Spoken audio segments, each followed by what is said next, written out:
because All right. we are just on time. So in this session, we have three talks. Two of the talks are invited talks by Turan Bingöl from University of Minnesota and from Deniz Yavuz from University of Wisconsin. And afterwards, we are gonna listen to Professor Scully, Marlan Scully, and we will end this session at about, let me see, at about 6 p.m. with Turkish time. Okay, I want to introduce Turan Birol Hoca from University of Minnesota, and today he's gonna present us. The title is First Principle Calculations in Correlated Materials, and correlated materials are nowadays very, hot topic, and I will listen to you with curiosity. Well, thank you very much for the nice introduction. And I would like to also thank the organizers for inviting me and giving me the opportunity to talk a bit about my research here. So my name is Turan Birol. I'm an assistant professor at the University of Minnesota. And my department has a non-standard title, as you might see. I'm in the Department of Chemical Engineering and Material Science. But can you see my screen, or are you seeing my... okay, sorry. I shared the wrong screen. You're seeing your email. Yeah, okay, by this time, after this much online teaching, I should be an expert. That's okay. Yeah, okay. This was a nice introduction for a computational physicist, I guess. So anyway, what I do is I'm a condensed matter physicist. I work on solid state systems, and this is why I'm currently in a material science department. And I know this is a quantum optics conference rather than a solid state physics or condensed matter physics conference. So what I will try to do is I will try to give you a more big picture, a more general introduction to my research area. And in particular, I'm going to start with the problem, which is the problem of electrons in a crystal. And I will tell you about this more well-known method, density functional theory. And after discussing what density functional theory can do and show you some examples, I will tell you about a slightly more fancy computational approach, the so-called dynamical mean field theory approach, which actually captures some of the physics that DFT cannot capture. And then I'm going to conclude with a summary, if there's enough time left, of course. Okay, so the problem I'm interested in is the problem of electrons in a crystal. So we have a periodic arrangement of atoms, nice long-range order in real space. These atoms are held together by chemical bonds. You know, these are the things that we have learned in high school, like ionic bonds, covalent bonds, and so on. And in the end, it's the electrons which determine the macroscopic properties of the material. It's electrons that make these covalent and ionic bonds. So it's electrons that actually hold the atoms together, but also any other macroscopic property, like whether you have a metal or a semiconductor or a transparent material or an opaque material, for example, are all determined by the behavior of the electrons in the solid. So it is extremely important to understand what the electrons are doing there, not only to understand what's these macroscopic properties, which is of course interesting for all sorts of engineering applications, but also because since the electronic Hamiltonians are typically more complicated than what you get in free space in a solid, there is very rich emergent physics that we come across in the solids. So there's magnetism, superconductivity, various topological properties that can emerge in seemingly simple solids, seemingly simple crystals. And sure, so this is an interesting problem. We want to understand what the electrons can and do in a solid. And for just about a century or so, we know that the electrons obey the rules of quantum mechanics. So in order to understand the electrons and hence the material's properties, all we need to do is to solve the quantum mechanical problem. And the quantum mechanical problem, you know, barring some relativistic corrections and so on, really boils down to this, the many-body Schrödinger equation. So this is not a particularly beautiful equation, I would say, but it's just one single equation, and we know what each and every one of these terms are really well. So for the past century or so, people have been trying to solve this equation, just a Schrödinger equation, in the solids for a collection of electrons. Now, it turns out that despite the expectation in the 1920s that once we have the many-body Schrödinger equation, we know everything about chemistry now, one cannot solve for this equation to solve for this many-body electronic wave function psi in this equation. And the reason is what we sometimes call the one flag catastrophe, and it's that many-body physics scales exponentially.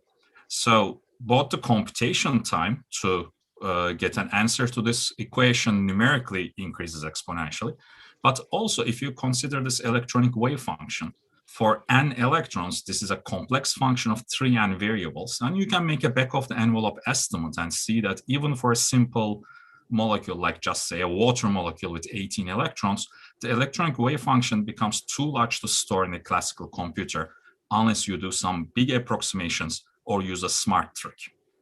And the most common trick nowadays people use is using the electron density instead of the electronic wave function. And this is the basis of the density functional theory. So this trick, usually people cite these Kohn-Sham and Hohenberg-Kohn papers for this idea, but the idea itself actually goes back to the time of Fermi. So this has been an idea that has been around for quite a while.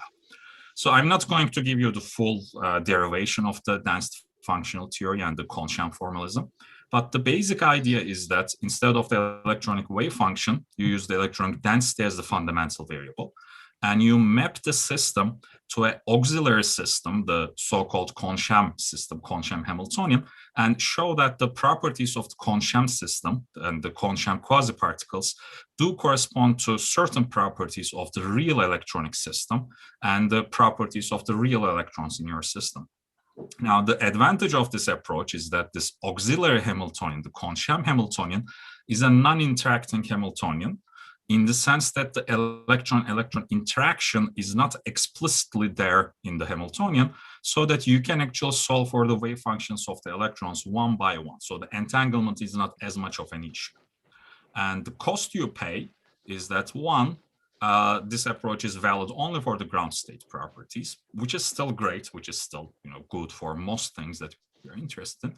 But two, there is about a 1–2% of the energy that we need to approximate, that we don't know how to treat. And it's the part that comes from this term, the so-called exchange correlation functional, the exchange correlation energy. And essentially, this is where we concentrate all our ignorance about the many-body physics of the electronic system. Now, we don't have a closed form for this exchange correlation functional. If there was, like, life would have been much nicer, I guess. But what we do often instead is we use a simpler problem, get the value of the exchange correlation energy in that simpler problem, and assume that in the real material, the exchange correlation energy has the same value. So the simplest problem when you are talking about electrons is the problem of a homogeneous electron gas. The energy of a homogeneous electron gas as a function of density can be calculated numerically exactly, and this is done using the technologies of 1980s, early 1980s. And you can use this system's exchange correlation energy to approximate the real materials one.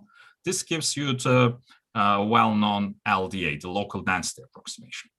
One can take one step further and take into account the first derivatives of the electron density as well.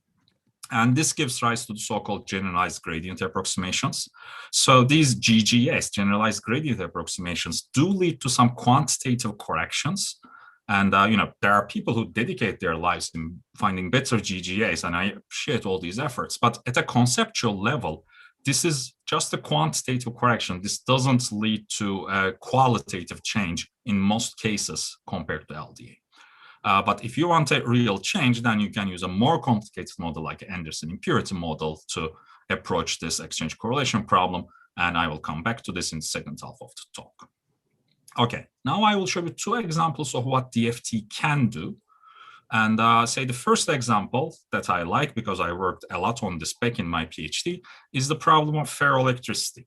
So there are many crystals, which are ionic crystals, like say table salts, where you have oppositely charged ions, say sodium and chlorine ions, that are arranged in a crystal with equal distance between them. And these are the materials that give rise to the typical dielectric behavior that we observe. But then in certain materials that we call ferroelectric materials, below a certain transition temperature, the cations and anions are displaced against each other spontaneously. And this gives rise to a small dipole moment in every unit cell of the crystal. And these dipole moments in turn give rise to a microscopic polarization, a microscopic electric dipole moment per unit cell, per volume in the crystal.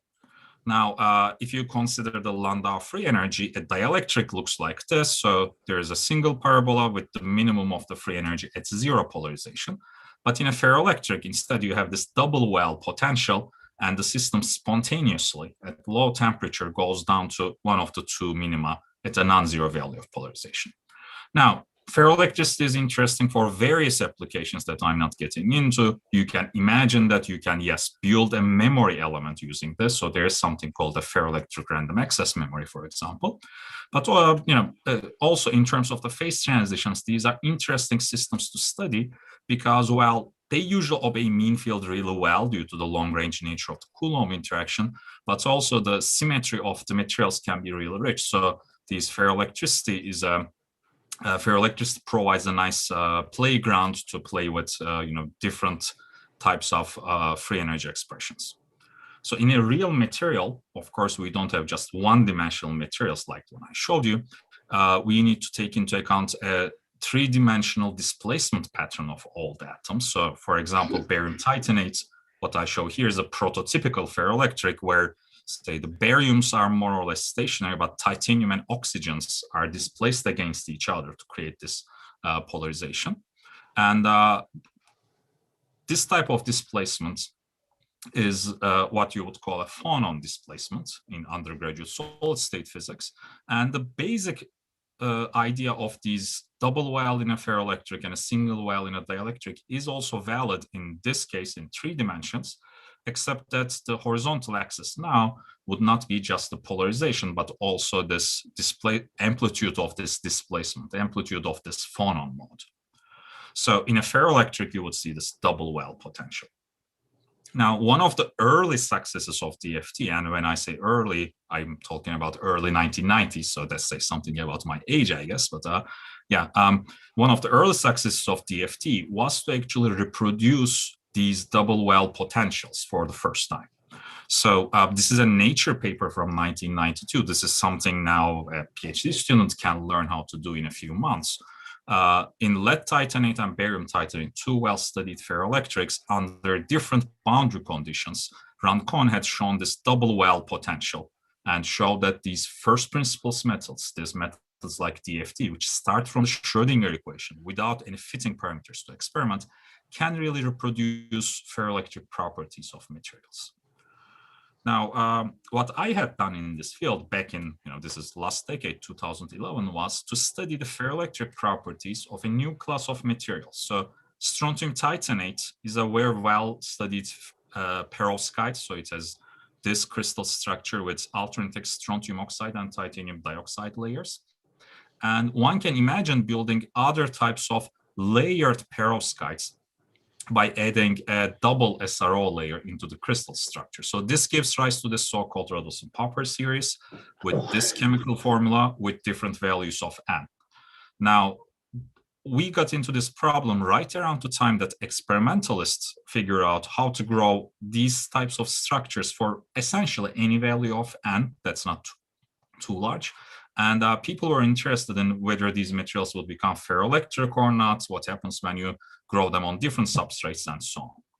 So without getting into the details, I just want to show you a comparison of the experimental results with the DFT results. So what we did on the theory part was to optimize the crystal structure by calculating the forces that are applied by the electrons on the atoms. You can find the point which gives rise to the zero force, so the minimum energy. And this is so the output is just the positions of the atoms, which is something you can also check with the experiment. So the 2 columns here are the scanning transmission electron microscopy data, where on the left you see individual atoms or columns of atoms, and the brighter ones are strontiums, and the less bright ones are the titaniums. Oxygens don't show up in this setting, but on the image on the right, in the bright field BF image, the darker spots you see are the oxygen positions. So this is really cool. Experimentals can really see the positions of these atoms, which still impresses me each time I look at a STEM picture. But what you cannot see with naked eye is that the center of these atomic unit cells, when you look at oxygens versus the cations, are shifted with respect to each other by a little bit. So if you consider the crystal structure here, where the red atoms are the oxygens, there are these quantities delta, delta x0, delta xc, etc., which are all non-zero. And what we did was we compared these quantities, so these positions of the atoms, from theory and experiment. On the left, you see the position in the vertical direction. The black lines are the DFT results, and the data points with the error bars are the STM, the experimental results. And as you see, the match is pretty much perfect. I should say that whenever you see something that looks this good, you should be suspicious. And really what I'm showing you in the slide is the best result we got. Often the results are not as good, right? Here, there was some fortunate cancellation of errors as well. But nevertheless, the match is good enough to make us all happy. And in the in-plane direction, now the scale is smaller for the displacement, so the error bars are larger. But again, there is very good agreement between DFT and the experiment. So when it comes to things like crystal structures, the point I'm trying to make is, when it comes to things like crystal structures, density functional theory works surprisingly well, even with this local density approximation. And even in cases where you cannot actually capture the whole physics of what's going on in DFT, DFT can still tell you a lot about the properties of the system. For example, here is a very obscure compound with very few studies on it, so you don't need to know about this, obviously. And this sodium titanium chloride is a compound where you have these layers of titanium atoms, which form this so-called Kagome lattice. And each titanium has a spin 1 on it. And those spins interact with nearest neighbors antiferromagnetically. So it's a so-called frustrated spin compound. Interestingly, around 200 Kelvin, it undergoes a structural phase transition where these triangles you have, downward and upward triangles, change sizes so that you have alternating short bonds and long bonds. And this type of trimerization is due to what we claim to be a transition to a trimer simplex solid, which is a fancy quantum magnetic phase. It's a particular form of a valence bond solid, which I'm not really getting too much into here, unfortunately. But essentially, the exact diagonalization and DMRG studies before us was saying that, well, there's a trimerization order parameter between the nearest neighbor spins calculated over the up and down triangles, which becomes non-zero. Now, this is a quantum magnetic phase. This is not a phase that you can capture in DFT. So when I do a DFT calculation, this trimerization does not happen. However, what we can do is we can help other people actually do this quantum magnetism calculation. So there is a spin Hamiltonian. And even though DFT cannot solve this Hamiltonian, it can be used to extract the J parameters, the exchange parameters, with quite decent accuracy, and find the orders of magnitude of each one and the relative strength of each terms, and hence lead the way, or rather pave the way, for actual quantum magnetism studies. Okay, so this is all about what DFT can do. Now I will tell you what it cannot do. So in principle, it can do everything about the ground state of a system. It can predict everything, but there are two problems that breaks the Kohn-Sham and Hohenberg-Kohn expectations. One is the exchange correlation approximations, the local density approximation we are bound to use. And the other is that this Kohn-Sham approach actually relies on using non-interacting quasiparticles, gives you a single Slater determinant wave function. So it cannot capture any entanglement between its electron quasiparticles beyond what's required by the Pauli exclusion principle. So another way to look at this is the following. So this is a band structure This is the typical plot that you see in first principles DFT papers, where on the horizontal axis you have momentum, or the wave vector k, the crystal momentum, and on the vertical axis you have the energy. For each value of k, let's say at this point, there is an energy eigenstate here, another energy eigenstate here, another energy eigenstate here. Okay, so what this plot tells you, even though we don't talk about this explicitly, is that E of k is well defined. So for a value of k, there is a well-defined energy eigenstate. And this really means that k, momentum, is a good quantum number. Now, is momentum a good quantum number? If k is a good quantum number, then there must be translational symmetry. And indeed, in a crystal, there is discrete translational symmetry. But that translational symmetry is for the whole crystal, for all the electrons together. If you displace a single electron without leaving everything else in place by a lattice parameter A, then you can get a phase factor. So in principle, for single particles, there is no translational symmetry in an interacting system. And as a result, the band structure plot should not be like this. Instead, the best you can hope for is a plot like this, where you have these band-like features, sure, so there are some well-defined energies for k, but then these bands are fuzzy in the sense that these electrons have finite lifetime because they are interacting with everything else, and they are not, they are not going to stay in the same k state, a BLOS state, forever because of these interactions. So this is what you should expect, and DFT cannot quite give you. So what you need, and this is what, by the way, becomes important in correlated electronic systems. So in materials like, say, strontium vanadate, where there is an atom, vanadium atom here, with a partially filled d shell, a partially filled d orbital, the strong interaction on the same atom between the d electrons, and that becomes important in d orbitals for a particular reason, makes the electronic wave function become highly entangled, highly multi-determinant in the fermion language. And this is what we call electronic correlations, colloquially, and this is where DFT fails.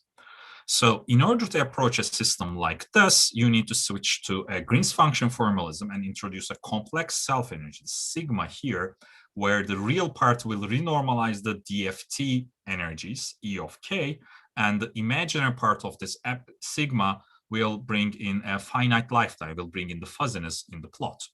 So the way that we do this is using the dynamical mean field theory approach in conjunction with DFT, so the DFT plus DMFT approach, where we take a single atom in the unit cell, vanadium atom in this case, and build an Anderson impurity model, where this vanadium atom is a quantum mechanical object that we treat at a higher level of theory. Excuse me. Oh, yes. What is DMFT? What was it? It's dynamical mean field theory. Okay, so, thank you. Yeah, it's a many-body computational approach, which we use in conjunction with DFT to study these correlated electronic systems. And it relies on using this so-called Anderson impurity model, which, I don't have the Hamiltonian actually on my slide, so sorry for that, but it relies on singling out the transition metal ion, the ion that gives rise to strong correlations, and solving it more exactly with a better level of theory than DFT. So in practice, at the implementation level, this is how things work. So a DFT calculation, these are usually self-consistent calculations. So this is how you solve the numeric, differential equations. Involves this, so you get the wave function, you start with a guess for the wave function, you get the density from it, which gives you the Hamiltonian. Solving the Hamiltonian gives you a new wave function, and you go over this loop until you reach self-consistency. In the MFT, we break into this loop and define a Green's function, which we use to define the hybridization of the vanadium ion with its surroundings, where everything else, so the strontium, the oxygen, the uncorrelated atoms, if you will, are treated at the level of DFT, like electron bath. And solving this hybridization gives us a self-energy. And then, of course, we do this whole thing, go over the whole loop until we reach self-consistency among everything. And, last 3 minutes. Oh, okay. I should really rush. Okay, thank you for your mind. So So this DMFT approach has been developed in order to study things like Hubbard model. So it was just a pure model approach.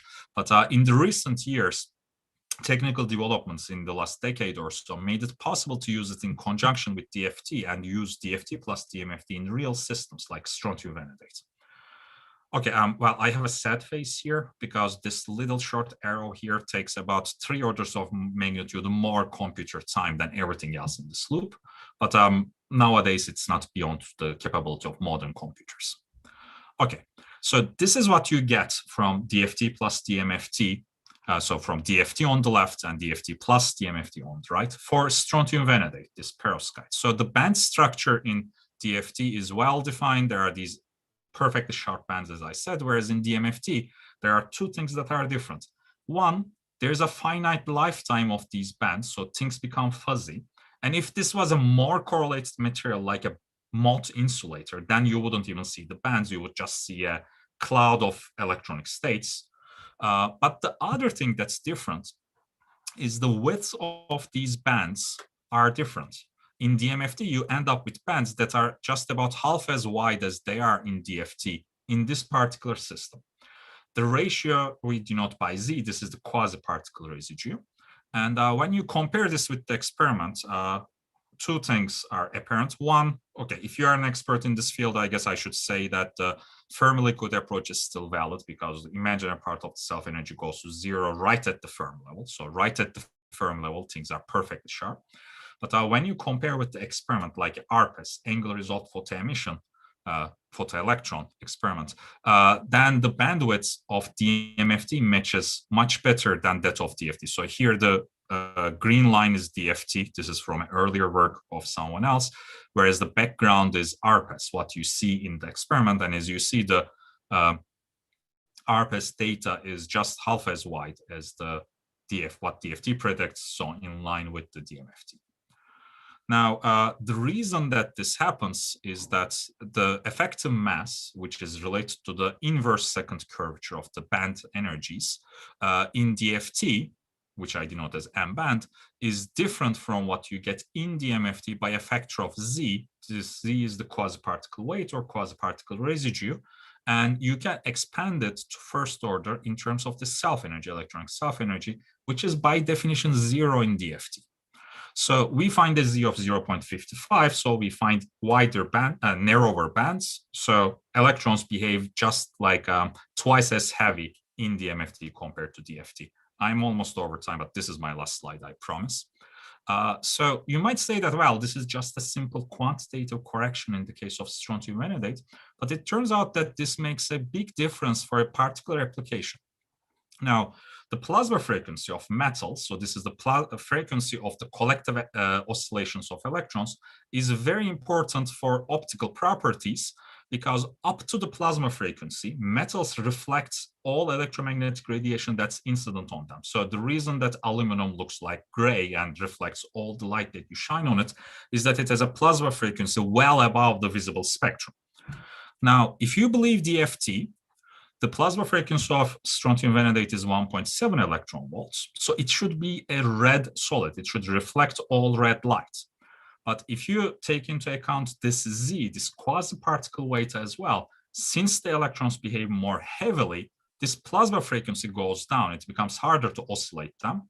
And the plasma frequency is suppressed to 1.2 EVs, which makes it a transparent metal.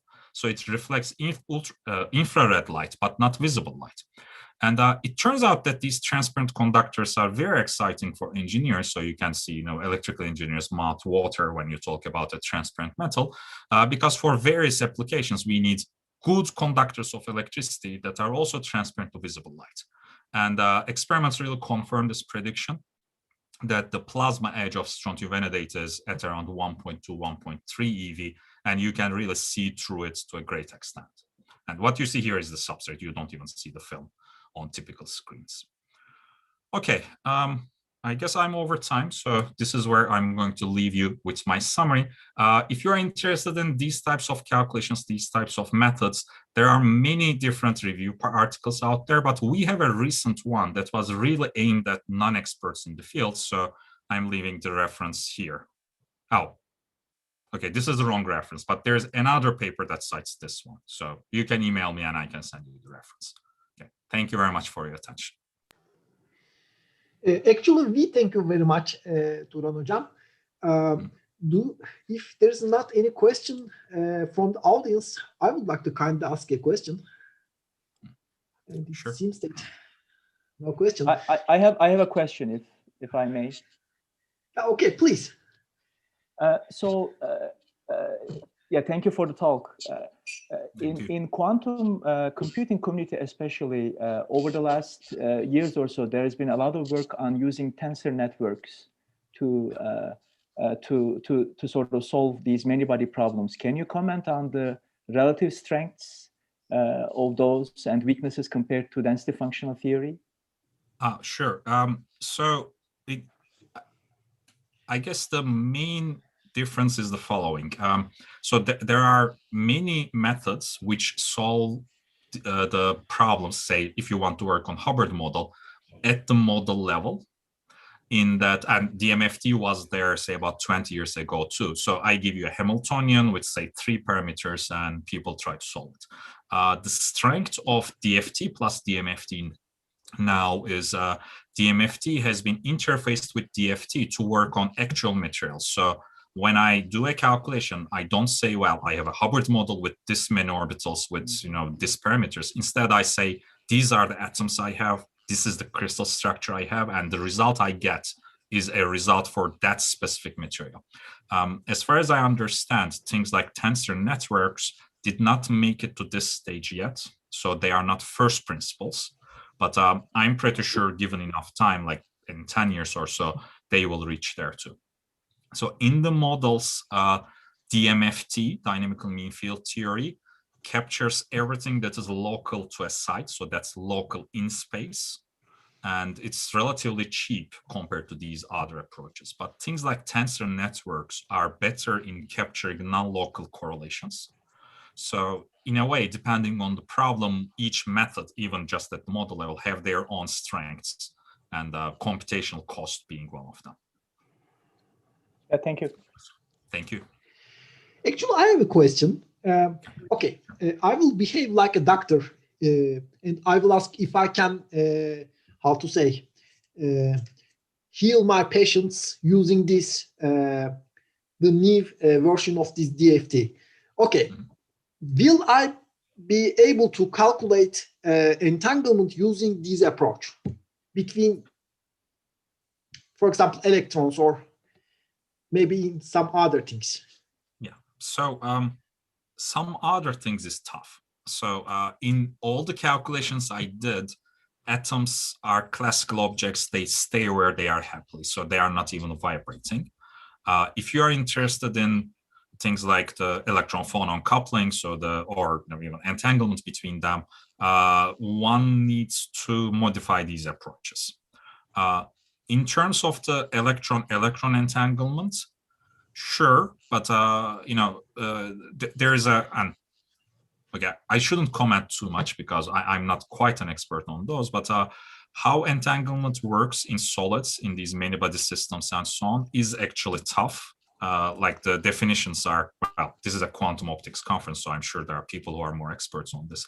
How you approach it and how you define entanglement, etc., is up to debate. But essentially, what I can give you is the self-energy. Now, this self-energy, of course, doesn't directly tell you what the entanglement is, but it tells you a lot about various other properties like these finite lifetimes and so on when you look at a single electron excitation that arise from the entanglement. So in other words, another way to, I guess, answer this question is I can give you a 1 electron density matrix. Now, that density matrix does tell you something about the presence or absence of entanglements, but it doesn't tell you everything about it, right? Because it's the 1 electron density matrix. Okay, there's another question. This is the last question I can take. DFT has problems. This question is from Professor Sadi Turgut. Okay, there is one. Okay, DFT has problems with miscalculating semiconductor band gaps. I believe. Would DMFT be able to solve this problem as well? That's a great question. And the short answer is no, because the semiconductor band gaps are underestimated due to things like more like long-range exchange, etc. That is not added in the type of DMFT that I'm using.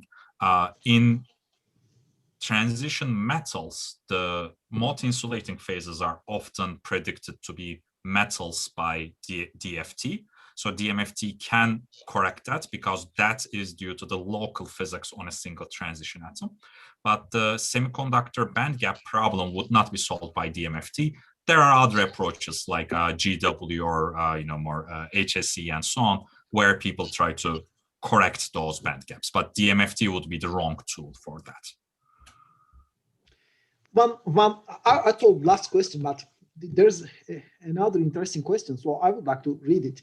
This is coming from Professor Özgür Müstecaplıoğlu. He's from Koç University.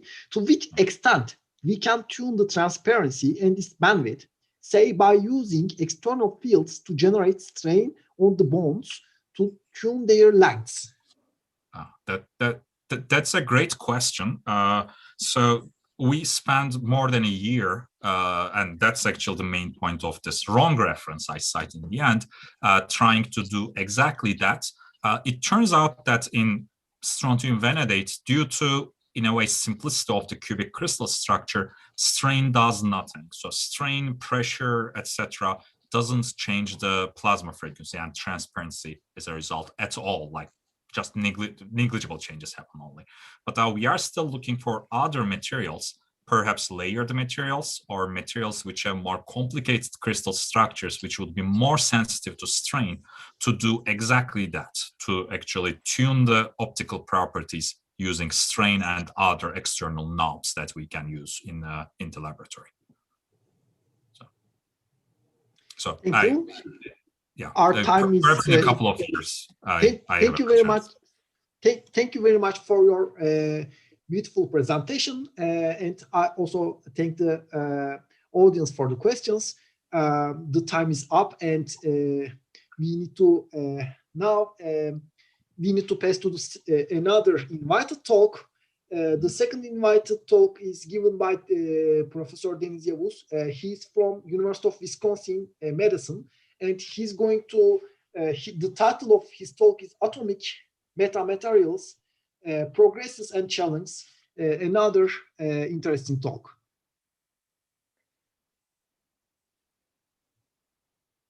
Yeah, thank you very much for the introduction, yeah, thank you. Hi everyone, thank you for coming to my talk. It's a pleasure to be attending this conference. I first would like to thank also the organizing committee, in particular Professor Ceyhun Bulutay, for the invitation. Today, I'll be talking about a new approach for constructing metamaterials. We call this approach atomic metamaterials. I'll first give a brief introduction to the fascinating field of metamaterials, and then talk about the experiments that we've been working on over the last 6-7 years or so. And these are my graduate students who have led these experiments: Zach Buckles, Nick Brewer, Zach Simmons, and Eli Mahler. We are all with the Department of Physics at University of Wisconsin. The experiments that I'll be telling you about are traditional AMO, atomic physics type experiments, and they are really proof of principle. That is, we have not yet built functional devices using this approach, but we have sort of shown how one of the key obstacles can be overcome. So first, what are metamaterials? So metamaterials are artificial materials with optical properties that cannot be found in nature. And this is a very big field nowadays, and we can be talking about a wide range of optical properties. So for example, for solar cells, optical absorption is the key property, and for solar power research, the question would be, can you construct a metamaterial that can absorb 100% of the incident sunlight? Or for a lens, the relevant property would be how tightly you can focus light. And then the question would be, can we build a metamaterial lens that can focus light to a spot smaller than any traditional lens can do? And as you know, this is a very big field now. But throughout my talk today, I'll be focusing on a certain class of metamaterials. So these are called negative index metamaterials. For these, the refractive index n is less than 0. These do not exist in nature. So all natural materials that we see around us have a positive refractive index. So for example, the refractive index of air is about 1, water is about 1.3, glass is about 1.5, and so on. So this is what these are what we'll be focusing on throughout this talk. So what are some practical applications of negative index materials? So it turns out that if you have a negative refractive index, you can construct materials with unique and sometimes quite strange properties. One application is to cloaking, as demonstrated by Harry Potter here. So a material where light passes through without any scattering. And because of that, the material is essentially invisible. So such a real-life cloak that Harry Potter is using is still far in the future, but remarkably, the fundamental principles of this has already been demonstrated in a narrow band region of the electromagnetic spectrum in these papers, for example. Yet another application is the possibility of constructing what are typically referred to as perfect lenses. So this is the pioneering paper by Pendry, which was published about 20 years ago now, and which is responsible for generating a lot of interest in these materials. So last time I checked, this paper was cited more than 7,000 times. So in this paper, Pendry argues that if you had high optical quality negative index materials, you could construct lenses that could beat the diffraction limit. That is, they would be able to focus light to a spot smaller than the wavelength, or in an imaging application, if you're using a microscope, for example, they would be able to resolve objects that are much smaller than the wavelength of light. And considering the importance of imaging, this quickly generated a lot of interest in these negative index materials. So these, possible practical applications are sort of good motivation for studying these materials. But it turns out these materials are also fundamentally very interesting. They're also very interesting for a physicist, not just for engineers. So for electromagnetic waves propagating in these materials become very strange. For example, we need to flip everything that we learn in our undergraduate E&M class. In E&M, we learn the right-hand rule for waves propagating in these materials. E, B, and K actually form a left-handed coordinate system. So they form a left-handed triad. So because of that, these materials are often referred to as left-handed materials. Pointing vector, which determines power flow, and K vector are anti-parallel for waves in these materials. So power flow and wave propagation direction are in opposing directions, which is pretty strange. There is radiation attraction instead of radiation pressure. Doppler effect is reversed, and the list goes on and on. So all of these properties are pretty strange, but I think from a fundamental point of view, because they are so strange, it is also pretty interesting to study these materials.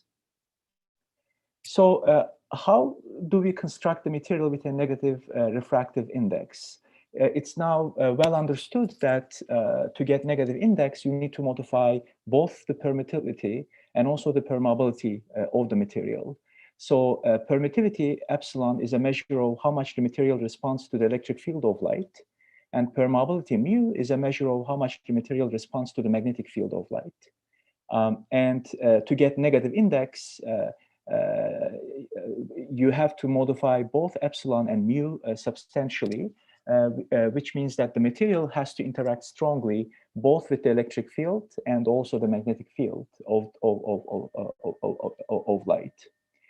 Now, in traditional negative index materials, one essentially engineers periodic structures, periodic resonances, to modify the permittivity and permeability over a certain wavelength range. Here is one of these structures that work in the microwave region of the spectrum. So you have these loops, which are called split ring resonators, which are essentially current loops that interact with the magnetic field of the wave, of the incident wave. And you also have these wires, which let you polarize the medium and interact with the electric field of the wave.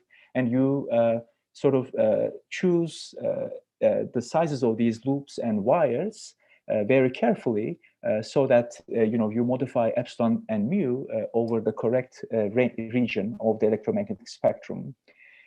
So these type of structures were first built in the microwave region of the spectrum. So these loops and wires had centimeter spatial scales. And over the last 2 decades, there's been a big push in trying to make these loops and wires ever smaller. And currently, using nanolithography techniques, you can build these loops and wires at the micron or submicron spatial scales, and basically, get negative index in the optical region or close to the optical region of the spectrum. So this approach has been quite successful, and there's been many exciting results. But there are issues with this approach. One issue is that there is a lot of metal in these structures, which essentially translates into a lot of optical losses. And another issue is that the lithographic resolution, that micron submicron scale, also puts an important constraint on the device performance. Partly because of these issues, these structures have not yet made it to the mainstream. Like we don't have a microscope, a commercial microscope using these metamaterials. And these issues basically motivate searching for alternative approaches, possibly as a way to overcoming some of these constraints. And this is sort of our angle on this problem. So in our case, instead of using the resonances of these artificial structures, we basically use resonances provided to us by nature. So we use transitions of atoms or ions. So we are basically trying to create these little loops and wires at the atomic scale and use those to modify the permittivity and permeability. By the way, one of the early pioneering papers is by Özgür Öktel and Özgür Müstecaplıoğlu. I'm sure many of you know these guys.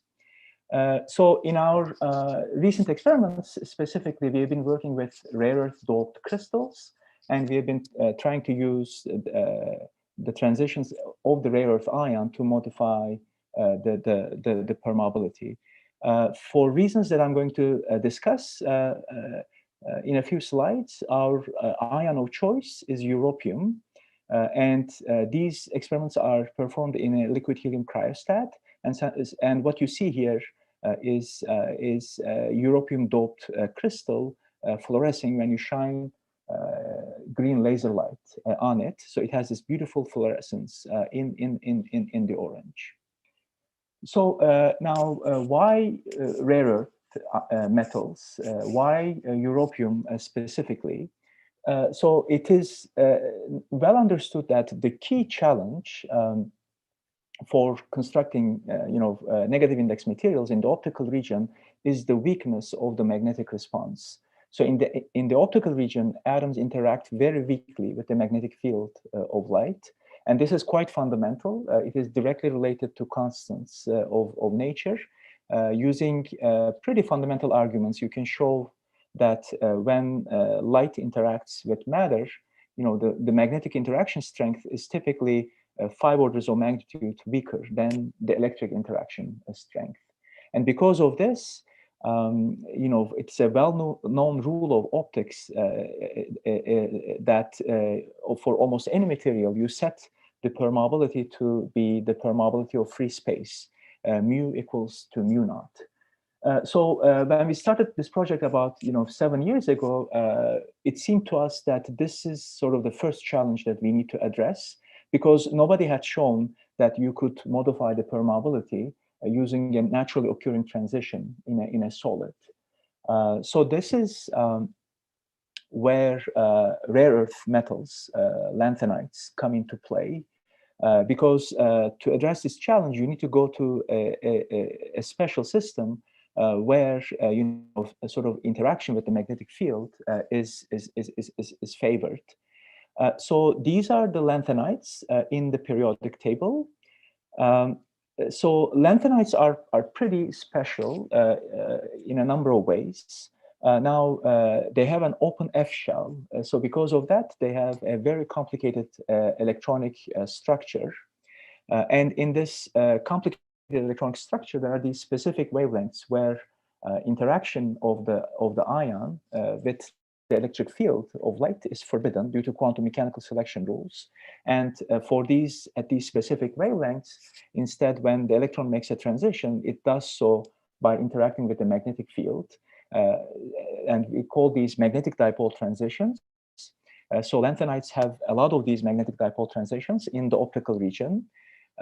Among the lanthanides, europium is extra special because it has this magnetic dipole transition at 527 nanometers in green, which is a very convenient wavelength. Lanthanides are also special in another important way.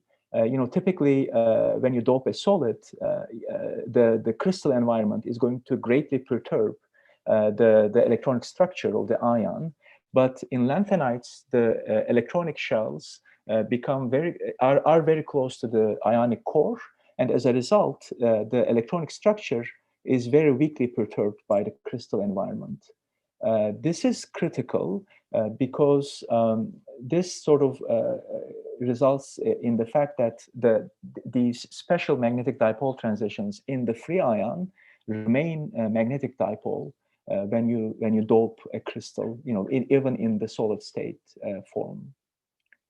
So getting into more detail of the electronic structure, so these are the energies of the 4F shell with an energy lower than 30,000 wave numbers of europium plus 3. The whole structure is actually very complicated and goes up to 120,000 wave numbers. These are only the ones below 30,000 wave numbers. The ground state is 7F0, and the magnetic dipole transition that we study is 7F0 5D1 transition.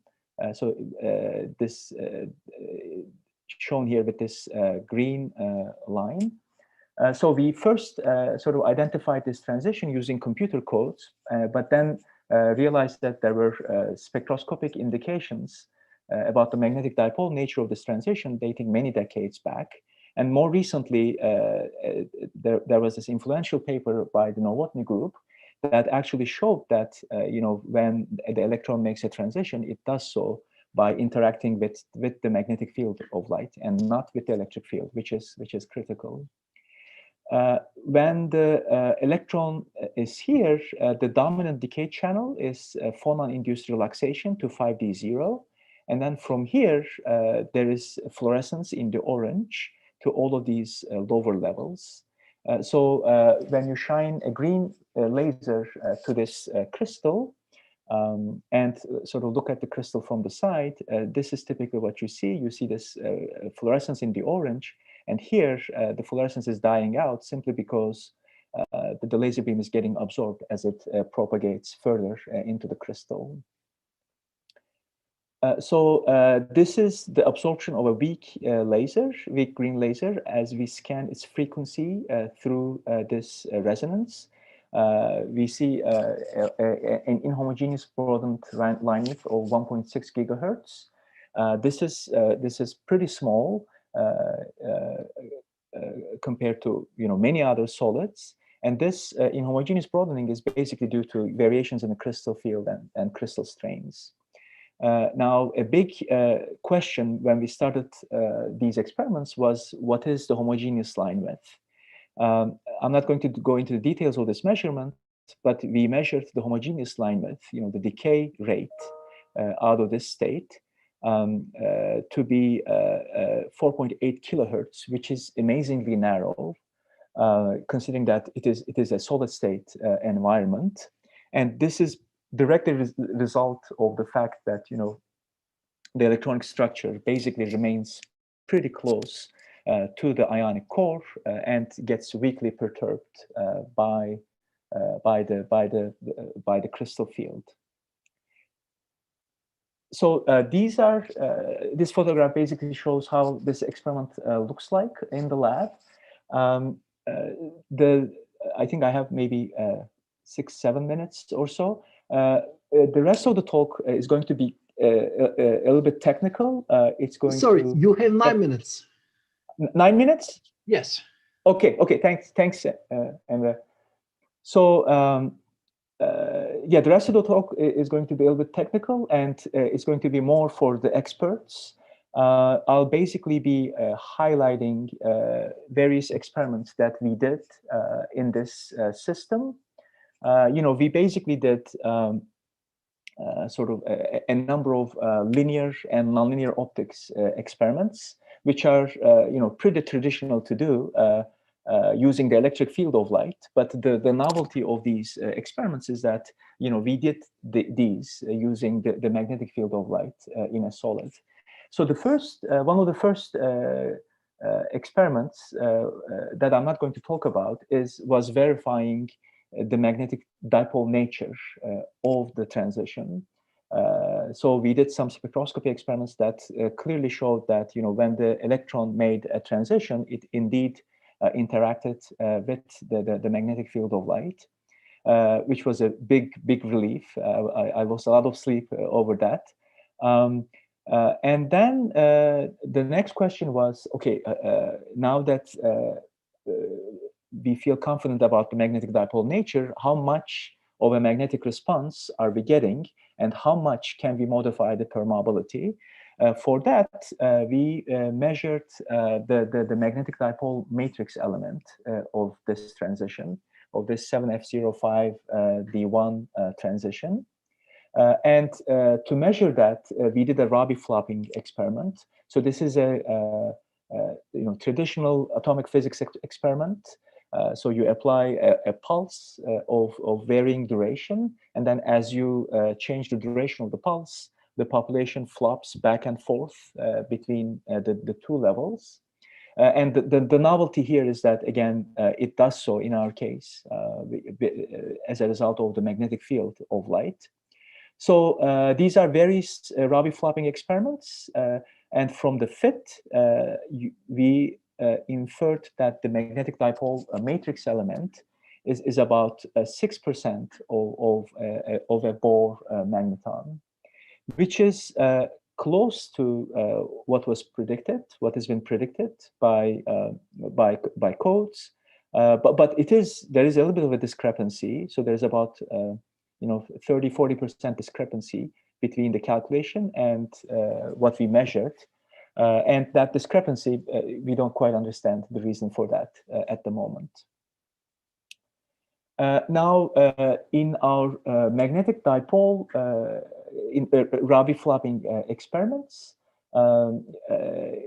we could also calculate the magnetization that we induce in the crystal. And this is, for example, one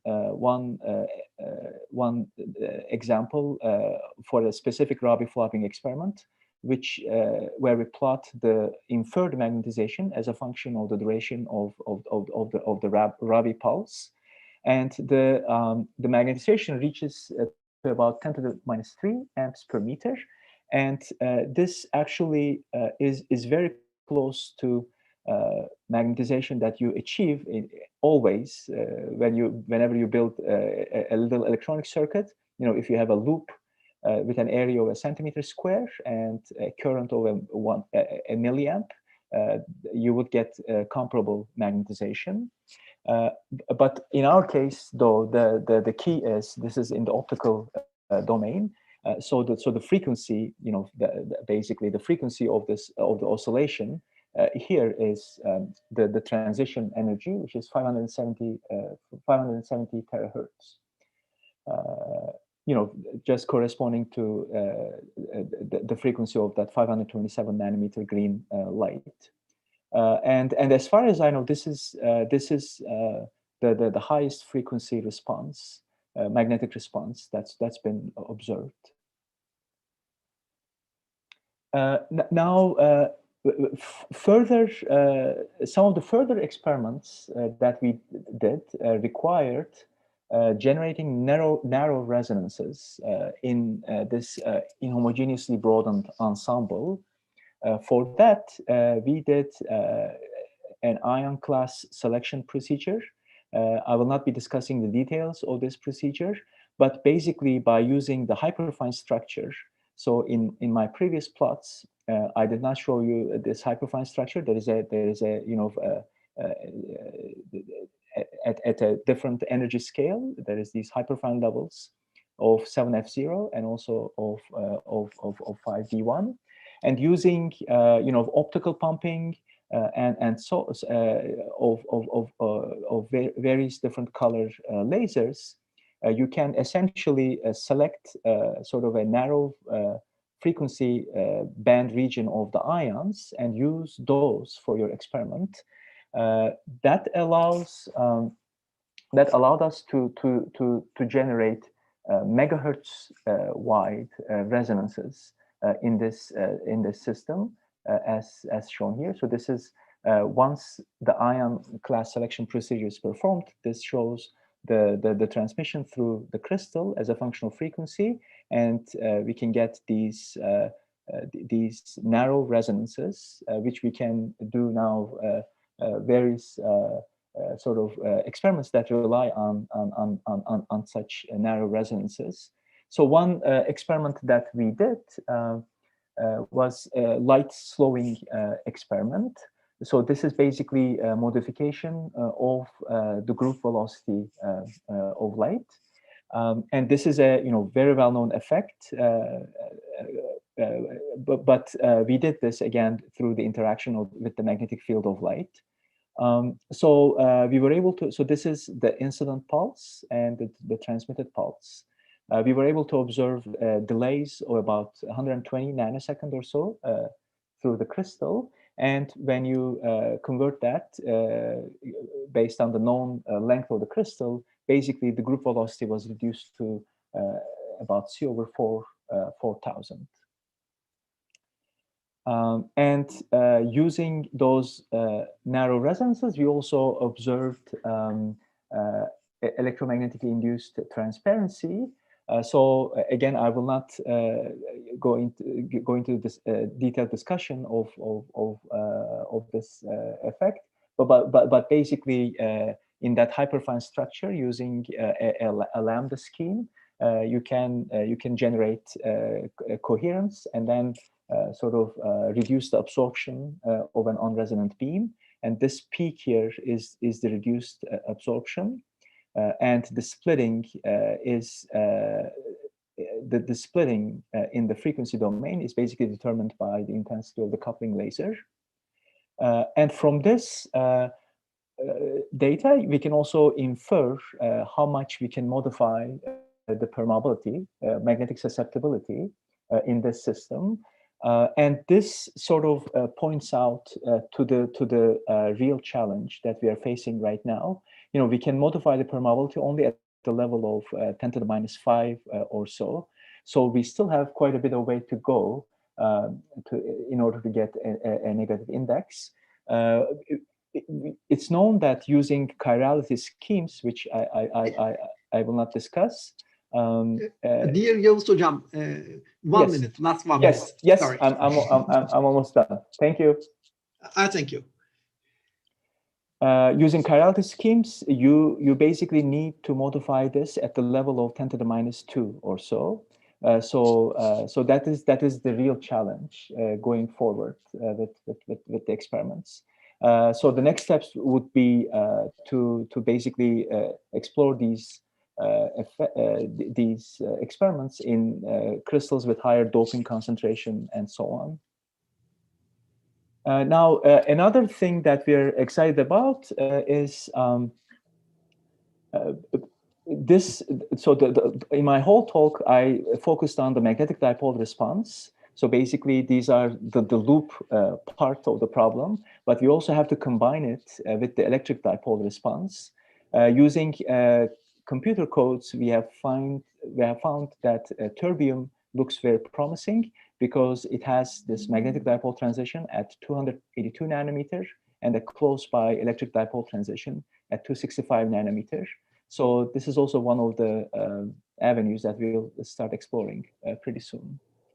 All right, I think I'll leave you with these conclusions. So thank you very much for your attention, and thanks again for the invitation. Yeah, we thank you very much, Deniz Hocam. There's a question from Devrim Tarhan, and he asked that, can anyone make perfect absorption via europium +3 by using metamaterials? So, you know, europium is europium is more suited for sort of the negative index response. For when you consider just optical absorption, you know, that's a completely different problem. So I would think that you know, using negative index, if you can get a lens that would beat the diffraction limit, you know, that would certainly help you sort of in the absorption problem. But there are probably much more specific systems that are sort of more suitable for that specific problem. Okay, from Professor Sade Turgut from Middle East Technical University, he asked another question. Cannot we use splittering resonators or similar structures of micrometer size to modify permeability of visible light? No. Now the reason is that, like, when you look at so you know, the system has to respond at that frequency, at that wavelength, and like when you look at a magnetic dipole loop, for example, if you look at the resonance frequency of such a loop, it has a you know, a very important dependence on the size. So when the size is large, you know, the frequency inevitably drops, and that's why, you know, those for example, those microwave region, the structures that work in the microwave region of the spectrum have these centimeter spatial scales. There's another question by Özgür Esat Müstecaplıoğlu from Koç University. Okay, is the EIT here like the usual 3-level EIT, or is it more general, suitable to fan-shaped transition scheme? Can this multi-level EIT is advantageous, or broadband slow light or negative refraction? So Özgür, the EIT that we've done is pure traditional EIT. You know, 2 lower levels and 1 excited level, the traditional lambda scheme. But you know, you are exactly right. You know, because of the inhomogeneous broadening, you know, you have this wide range of frequencies, and you can do these effects in parallel channels at different frequencies and so on. We have not explored those, but there are certainly avenues along that direction, and you know, there are certainly some advantages that come from this large inhomogeneous broadening. Experimentally, it can also be very problematic, like we had to do ion class selection and so on, but there are also advantages, that's for sure. Okay. I think the time is also up, and I thank you very much for your nice talk in this hot topic. Yeah, thank you. Now we move. Okay, we move to our last talk. Our last talk is a plenary talk, and this is by Professor Marlan Scully. And first, I would like to thank Professor Marlan Scully to accepting our.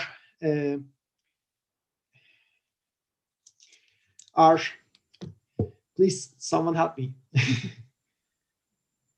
Our invitation. Okay, thank you very much. So his talk will be on using quantum mechanics to detect COVID-19 disease.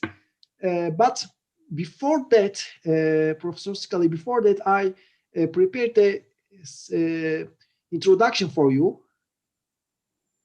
I would like to share the screen and introduce you. Is it okay for you? Yeah, okay. Okay. So, Ahmed, thank you for inviting me. This looks like a fantastic conference. I'm sorry that I couldn't attend it. I am time sharing with the National Academy going on right now. And Dennis, I want you to come here and give your talk. And since everybody can give a talk everywhere, which means nowhere, we'll make sure that happens. I would like to give the talk that I prepared, but I want to stay within the 1 hour kind of limit, not the least reason of which is that there are other things that I have to attend to, but you guys are doing such great stuff in this symposium. Okay, so let's see if I can get my slides working for me. Where are we? Okay, let me introduce Professor Scully, and Professor Marlan Scully is one of the founders of quantum optics. Actually, probably he's one of the toughest guys in this field. He's currently at Texas A&M University and shares a position with also affiliation with Princeton University. He's the director of Institute for Quantum Sciences and Texas Engineering Experiment Station, and he's a distinguished researcher. And he authored over 700 scientific articles. But I admire him is that he's 81 years old and he's conducting cutting-edge research. And this is his education background, and his MS and PhD is from Yale University, and afterwards, before that, he also went these universities, colleges, and this is his academic employment history. He worked in Yale University, MIT, University of Arizona, University of New Mexico, Max Planck Institute, Texas A&M, and Princeton University. And these are his selected honors. I don't want to read all of them one by one, but they are selected ones. So he built quantum optics groups at University of Arizona, College of Optical Sciences, to my remembrance, and University of New Mexico and Texas A&M University, where he's present at the present. He's best known for the first complete quantum theory of the laser, including also the photon statistics with Professor Wallace Lamb, and quantum eraser and suppression of spontaneous emission with correlated emission laser, and using quantum coils to show theoretically and experimentally the first laser operation without inversion, lasing without inversion. Laser spectroscopy applied to anthrax detection, and he's also well known for his quantum optics and laser physics books. Actually, you should include many more to here. And this is his well-known book, the second well-known book. And this now he's also organizing physics of quantum electronics and constantly in Snowbird. And they organized the 5th physics of PQE meeting last year. 50th, sorry. And this is, he's also giving the prize for the, I'm so sorry, I cannot, the prize for the Willis Lamp Award. And in this place, we can see him with Ali Yavan, Paul Mandel, Lamp, and Olga Kosharovskaya. And here we also see him with Glover. Okay, this is my introduction, and let me stop my share, and please kindly you can start your talk, sir. Well, thank you, Mohammed. That's a nice introduction, and I'm looking forward to seeing you in person sometime soon. What I would like to do today is to give the talk that I've prepared, but unfortunately, it's really 2 talks. The first is a talk entitled Detection of COVID-19 Disease, and the second talk focuses on the old idea of Penrose. You know, he got the Nobel Prize for General Relativity this year, but he has interesting ideas on the ways in which he hypothesized quantum coherence within microtubules in the brain. And recently we've done some theoretical work on that, which shows that it's not completely ruled out by ultra-fast decoherence times. So I'll touch on that, but probably I'll give most of the talk on the experiments we've been doing, which are typified by the pictures here, experiments at Texas A&M and at Baylor, where we're doing the ultra-fast spectroscopy. The cover article in recent American Chemical Society Photonics shows the sequencing of DNA by tip-enhanced Raman. Now, you know that the tips are on the order of 40 nanometers, and the wavelength of light is, 500 nanometers. Well, we have to be able to tell the nucleotide molecules apart at distances on the order of what, half a nanometer. And it works. And that's one of the few times when nature is kind to us and gave us much more than we expected. So I'll tell you about that, all of which goes within the context of the COVID problem and tracing out the amino acids on the surface of a virus. And so I'm going to tell you about these 2 things, but I'm going to do it in a historical context, namely, remind myself in your presence. Okay, come on. This is a new computer. I've got, we hear you. Well, I don't know what's going on here. Oh. So you cannot change the page? Yeah, that seems to be the case. I'll get it, just a sec here. I got a new computer.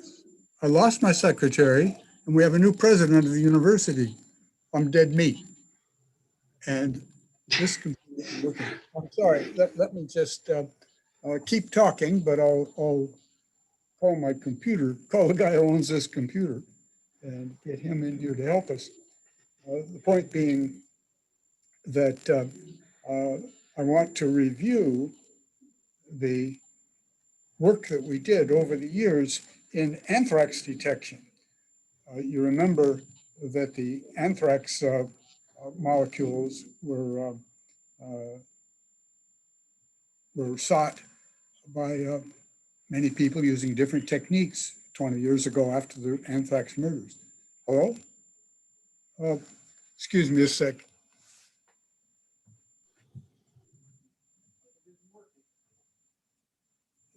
Advance. Look. Okay. So, oh, don't go away. This is Dr. Yi, who's my friend and colleague and whose computer I'm using. So the point is, 2001, the anthrax murders at Princeton were taking place, and we wanted to know how to detect this anthrax, weaponized anthrax in an envelope. And so it was not just a hot problem, but an important problem. And so we started working at A&M, came up with a technique we thought would work, but it utilized femtosecond pulse technology. Back in that day, 2001, 2, there were only a few universities that had that, Michigan and Princeton being the tops. So we made a collaboration with Princeton. I called them up and asked them if I could come and join them and use their lasers. And they said, well, if I took a position as visiting professor, I could. So we did, and that's what I'm going to tell you about first. Let me again remind myself in your presence of some things about the anthrax endospore that I assume you're not spending a lot of time thinking about, but it's a fascinating system. This view graph comes from one of our graduate students, Dmitry Pestov. I've stolen this from him, but the material comes from an early Proceedings of the National Academy article entitled Fast Cars. What do you mean fast cars? Well, we'll come to that in a moment. But first, let's go to slow anthrax. The anthrax endospore is a well-known from antiquity system. In the King James Version of the Bible, they talk about the plague that was visited on the Pharaoh. And it says in a footnote, this plague was probably anthrax. They piled the frogs up and burnt them, and it went into the air, and anthrax was everywhere. The fact is that the Greek literature details what is certainly the manifestation of anthrax, namely, for the same reason that anthracite coal is black, it's called Bacillus anthracis, because when a person is infected with this terrible disease, the molecules and atoms within the context of the cell put out poisons, toxins that dissolve the microcapillaries, and the person bleeds to death internally, turning black. The parasite, which is essentially what it is, constitutes about 30% of the body weight when the host is finally killed. And the way in which the system propagates itself is different than the usual parasite host system. It eats until there's a clear indication that there's not enough food around, no more nitrogen, carbon, and such. And it begins to build little lifeboats, little endospores within the cell. And they look like this. They're about 10 microns in size, slightly elliptical. There's a horny outside coating, but inside is where the good stuff is.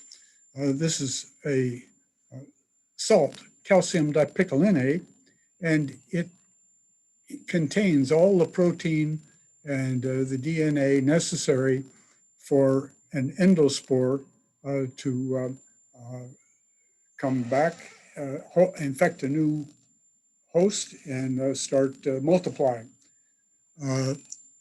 Let's see, what else would I like to say?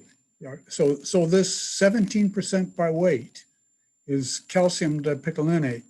It's a simple molecule.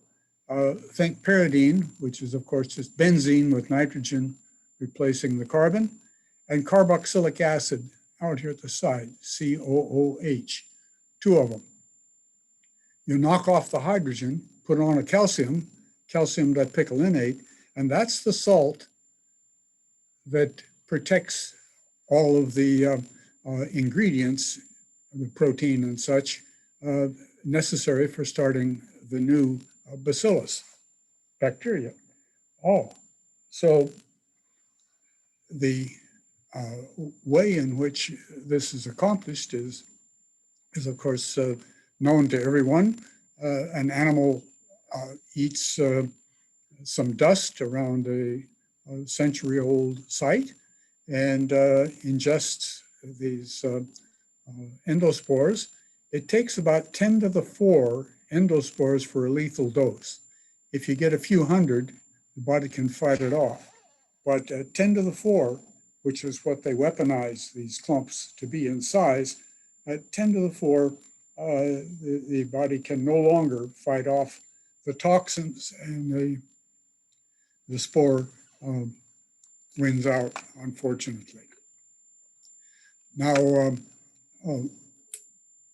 this marker molecule was investigated from a Raman point of view by Tom Spiro, one of my colleagues at Princeton.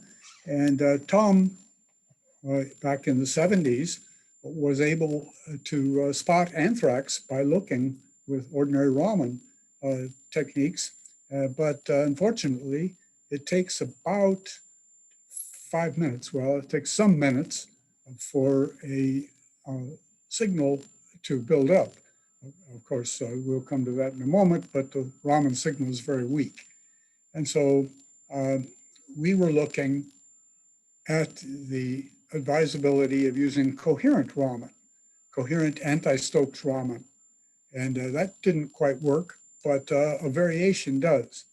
And so let me skip ahead now and remind you of Raman scattering, since some of the students might not have thought about that in recent times. Remember that your friend and mine, Adolf Schmeckel, 1923, before quantum mechanics, before de Broglie and Schrödinger, predicted the scattering event, which is now known as the Raman effect. Even though Mandelstam and Landsberg had it at exactly the same time, it became known as the Raman effect. Raman, a brilliant physicist in India, actually bought his ticket to Sweden before the prize was announced, because that's how long it took to get to Sweden. So another thing to learn from all this is that theory is always 5 years out from experiment. Predict something, and you have to wait about 5 years to get the experiment done. As a semi even-handed theorist, experimental enthusiast, I appreciate that with tongue in cheek, but never forget how valuable, how useful, how practical a good theory is. And I think that Schmeckel, knowing the Heisenberg-Kramers theory of index of refraction type physics, was able to go a long way. Now let's remind ourselves in the next few graphs, what actually is going on. So we take a carbon monoxide molecule as an example, and we shine a laser on it with a frequency nu, And let's imagine that this carbon is a light molecule and oxygen is very heavy. It oscillates, the carbon oscillates. The oxygen is like a stone wall, pretend. And so in comes the laser light and backscatters off this reflecting surface. Let's think of it as a mirror. So we'll see upshifted and downshifted light, just like Doppler physics. And the backscattered Rayleigh light comes back at the same frequency that we sent in.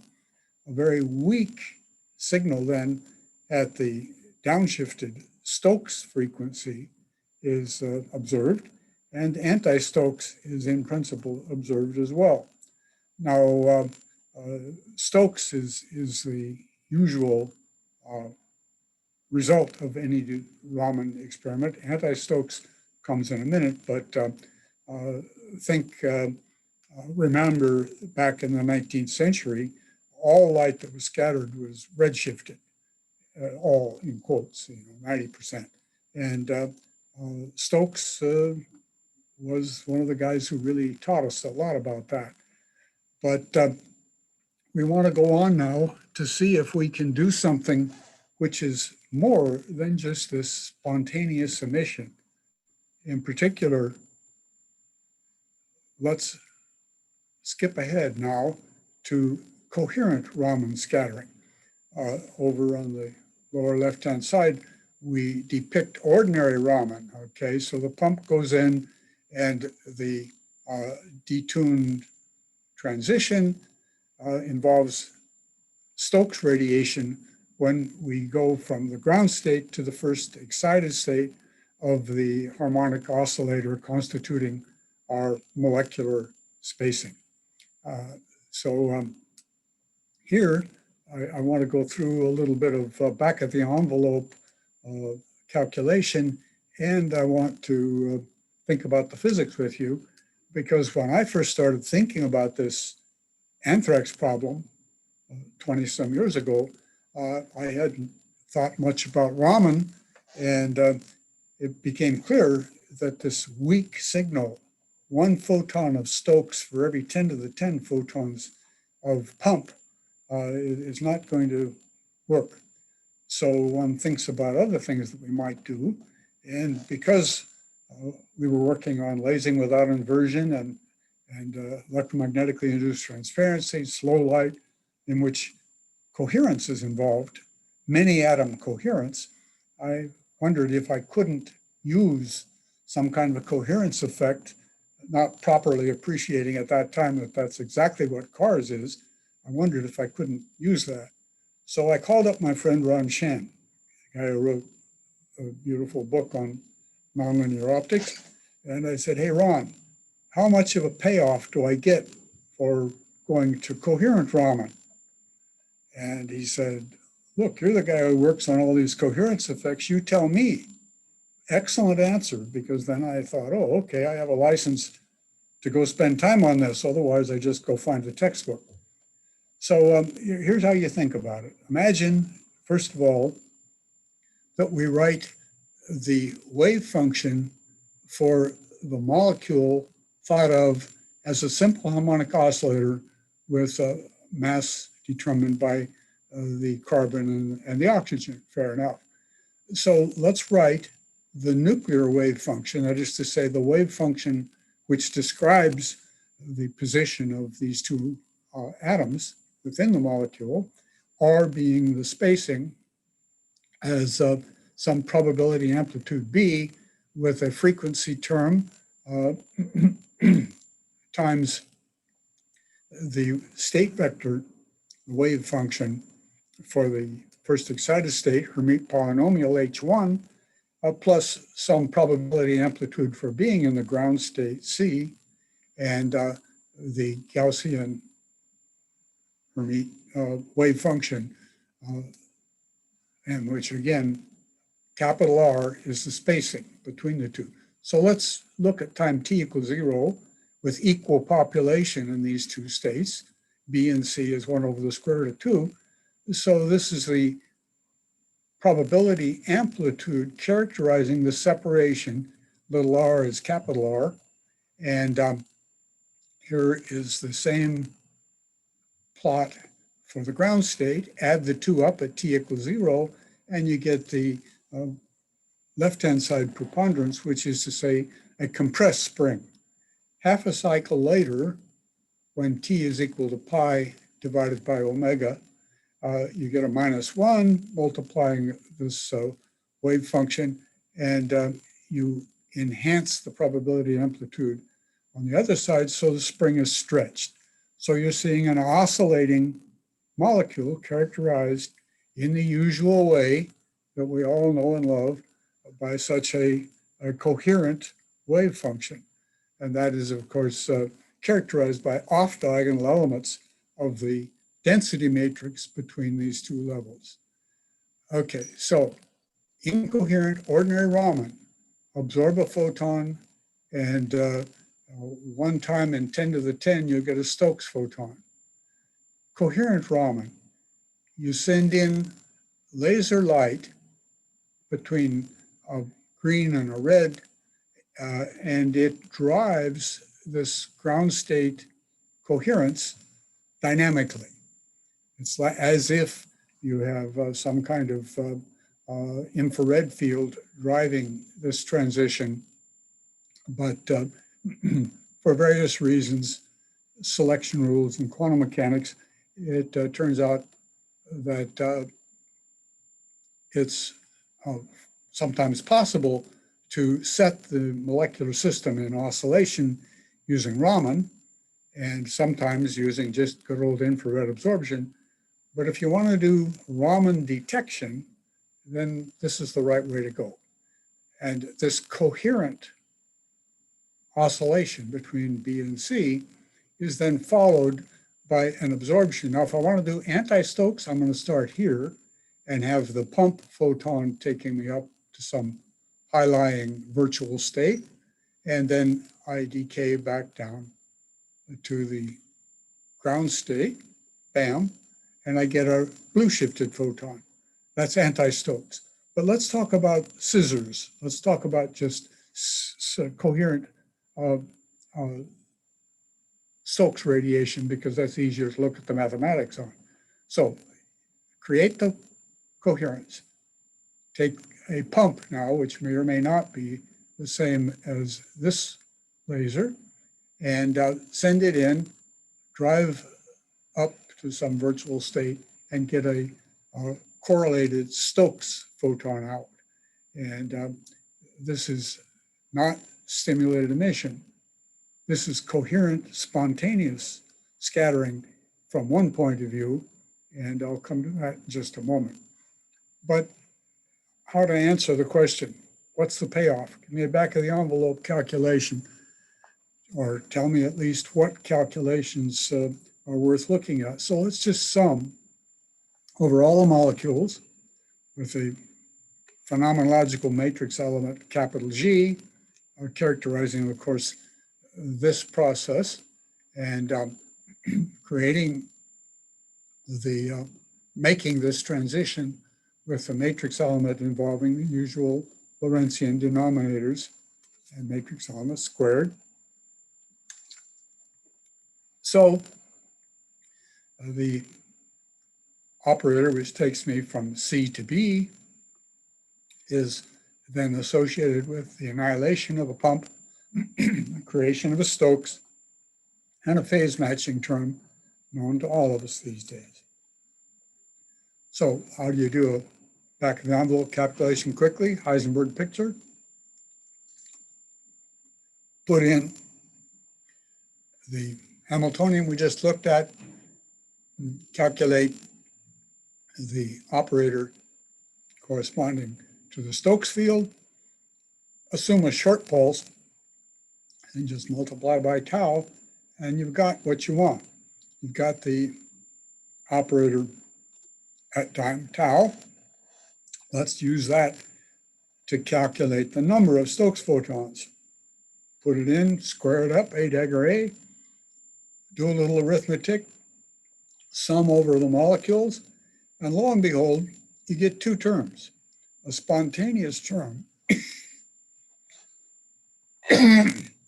This is pollen time in Texas.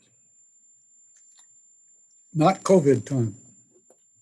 I've had all my shots, and we're in great shape here in Texas.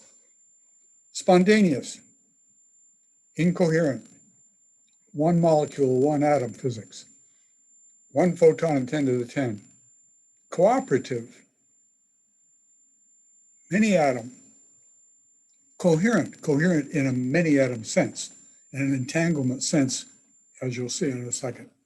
Looks like this, and I have the product now of the off-diagonal matrix characterizing coherence. And that gives me, the bottom line, the ratio of coherent to incoherent scattering, which is in all reasonable ways of talking about it, cooperative spontaneous emission, more like Dicke than stimulated emission. But it's coherent in the sense of the word that you usually think of Dicke superradiance as well. So here's the answer. We see then that the density comes in, the wavelength squared. Aha. Photon, how big is a photon? Lambda squared. R, capital R here, is the size of the cloud that I'm looking at. This is not the spacing between molecules. That's all contained here in the coherence, rho BC squared. So, okay, I can plug numbers in and find that I get many orders of magnitude enhancement by going from the incoherent to the coherent. And so it's also highly directional. We did experiments and showed that we get, indeed, many orders of magnitude enhancement, where rho BC, maximum is 1/2, of course, about 1%, and comparing it to what we calculate theoretically gives us a lot of encouragement for continuing with this line of endeavor. That is to say, let's use cars to detect anthrax. Well, I went to DARPA, made the presentation, and they didn't believe it. And of course, in retrospect, you all know why. They say, well, you're going to have a kind of background noise that's going to swamp you. And I convinced them that wasn't the case. So they said, all right, here's $1 million. Go show us why it doesn't work. So we went home and showed why it seems to work. And so then they gave us much more. And they said, now go do the experiment. So that's where we really got involved with our colleagues at Princeton. Oh, wonderful, fun time. And ended up with a paper in Science showing how it is that we can overcome the usual killer in cars. Remember what that is. If you're generating an oscillating dipole, oscillating molecular oscillation between B and C, not just two atom, but many atom, this then provides a driven oscillator off of which you scatter. But driven oscillators always go at the driving frequency between these two lasers. So it doesn't matter if you're scattering off of CO or SO or whatever. You have different ground state spacings for these two different molecules, to be sure. But the light scattered at frequency nu sub 4 will always be the same, because the oscillation of this molecule is going to be the driving frequency. That's the bad news.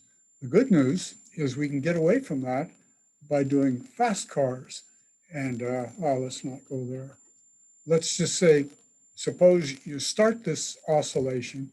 Now you turn off these two lasers. The detuned molecular system will adiabatically follow the driving field, and you'll be left with the molecule back in the ground state. But if you resonate when you turn off the driving configuration, you'll be left in a coherent superposition. Works. And with an eye on the clock, I'm not going to go through much detail here, except to show what the utilization of femtosecond techniques gives us. I think we're okay now. We're going to come back in a bit, okay? So I think the computer is working. Let's keep trying.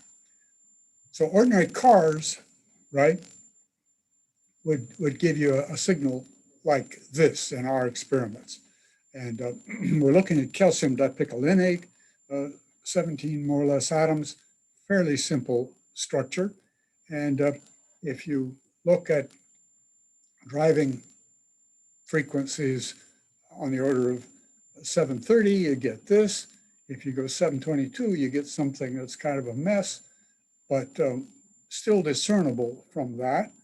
But now if you use a adaptive spectroscopic technique in which you, first of all, create the pulses just right, and then turn them on and off at just the right times, you go from cars to this femtosecond adaptive technique, which gives you a very nice sharp signal. And that's the business of fast cars. So with that, I'll move ahead and tell you about what happened. Obviously, I should go back and give you a little bit of the story here. So we worked at Princeton for a couple of years. Great lab there. A lot of fun in the chemistry department. But we never were able to quite make it work. But by that time, we had our own femtosecond lasers here in Texas. So I came home,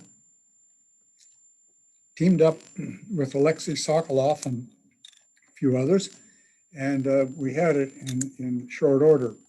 So that this kind of cars, hybrid fast cars technique is what we're extending in this next view graph.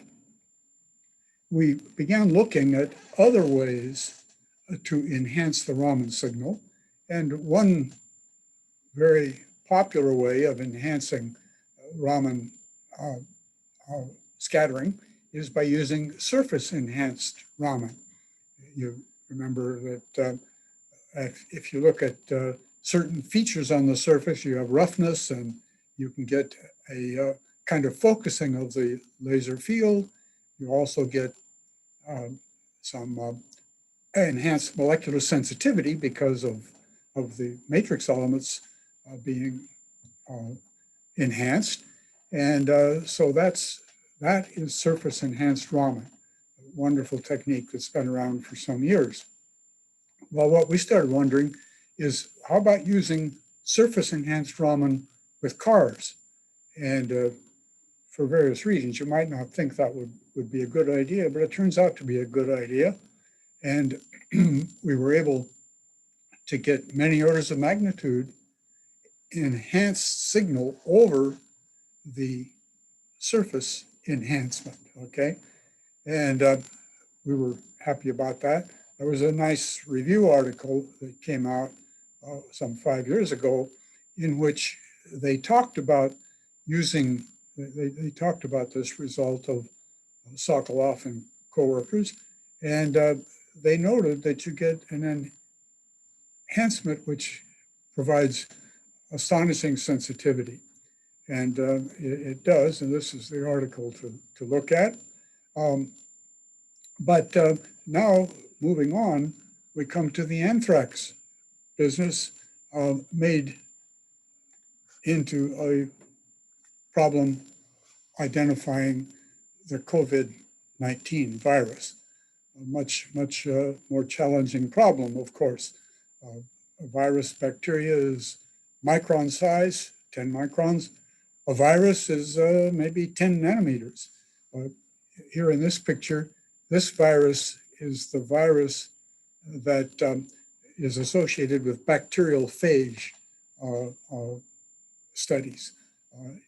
And this virus is the virus which is associated with Spanish influenza, with the 1918 influenza.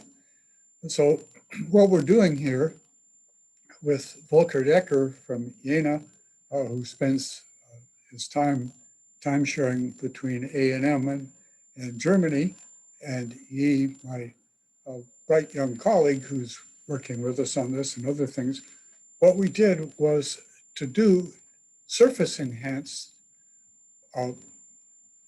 Raman, but using a tip instead of surface. So as I mentioned at the beginning, here we have a tip with the structure on the tip on the order of 15 nanometers in size, and light scattering off that hotspot. Now, I mean by that, the hotspot, so here's something which, I don't know, maybe it's gold, maybe it's silicon. In this case, we'll not worry about the exact material, but what we find is that by scanning the surface of a virus and doing surface enhanced or tip enhanced Raman, you're able to tell the difference between this virus and the virus which is used in these bacterial phage studies. Remember, this virus gets into the E. coli bacteria and kills the bacteria, and that's about the size of it. So here's the spectrum from these two viral ingredients. And you can tell that indeed it's quite different. And due to Volker and his colleagues in Jena, we were able to envision using a kind of fast cars in this context, going beyond tip-enhanced cars. And Volker suggested this should be called enhanced resolution fast cars. Fast enhanced resolution, faster cars. So with tongue in cheek, that's Volker's amusing designation. Well, it works. And Jürgen Popp and other of the great guys in Jena are the ones who get the credit for developing this technology. But Volker came with us after PQE last year, he was 2 years ago, 2020, and couldn't leave because by February of 2020, we had a lockdown from COVID. And so he worked with us here, and we enjoyed and profited from his presence. And bright young graduate student, Dr. Heeb, showed how he could, working with colleagues at Baylor and here at A&M and Rensselaer Polytech and other places, he could use this tip-enhanced technology to scan out the nucleotide bases in a DNA sample or an RNA sample, single-stranded DNA or RNA. That's amazing. So now here we're seeing single resolution, single nucleotide resolution, 0.5 nanometer. How can that be? Well, it's because of the structure on the tip of this tip-enhanced Raman culprit. So it's very exciting, and we can, and indeed our German colleagues are very active in tracing out the amino acids on the surface of a virus. And that's one of the things that we're focusing on right now. So there's a lot to do. This is very, very tricky science, but it's much more physics and optics than it is biophysics at this level. Certainly the biophysics is challenging and really wonderful that our biophysics colleagues can do what they do, our biochemistry colleagues. I heard a talk recently from the president of the American Cancer Society, and he said the next breakthrough in cancer is coming from physicists, not from biologists. And what he had in mind was being able to image and study single cells and single viral particles. So we're on the way, and I encourage you all to keep track of this stuff. If you look in this month's Physics Today, there's a beautiful picture of a cell covered with COVID-19 virus particles. Amazing, amazing. So now moving on. So moving on from the experimental coherent Raman, I've still got 15 minutes. I'd like to come to a problem which... Sir, I'm sorry.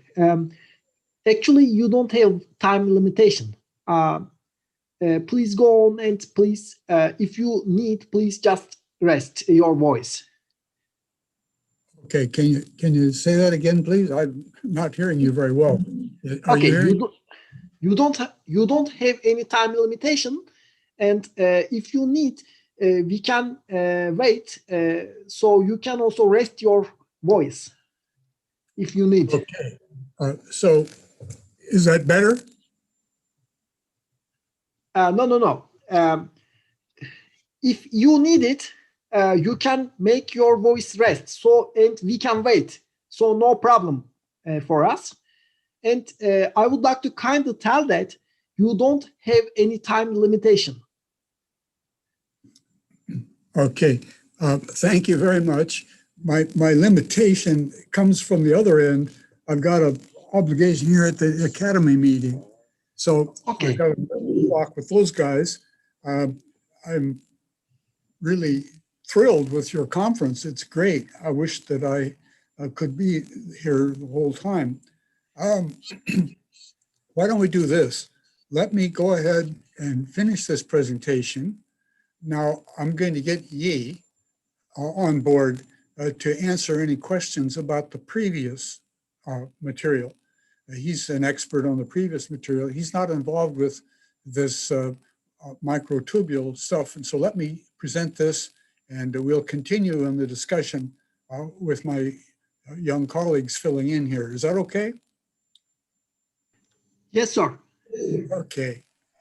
So again, I move ahead now to a more or less strictly theoretical program, although with Yakovlev and others, we are looking at experiments relevant to this issue. And you remember that there's a book called The Emperor's New Clothes, in which Penrose suggested that maybe coherence exists in the brain, and maybe the brain is a quantum computer.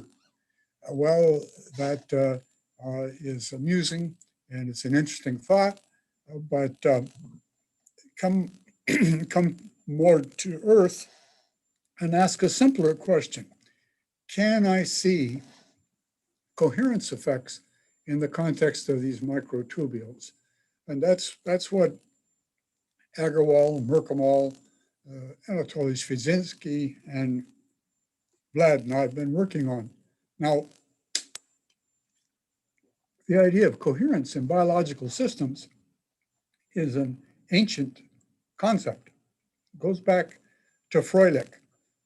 Froelich may not even be known to some of you young people, but certainly was known to me in the days when I was working on superconductivity. Froelich is the guy who emphasized the importance of the electron-phonon interaction long before BEC, and really laid an important cornerstone down.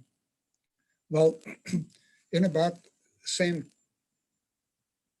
10 years after BCS, BCS was 1957, Froelich was applying his energies to quantum effects in a biological system. And he made an interesting observation that maybe there's a vibrational energy which operates in proteins like Bose condensation. So most of his life, the laser business was not a big deal, but in his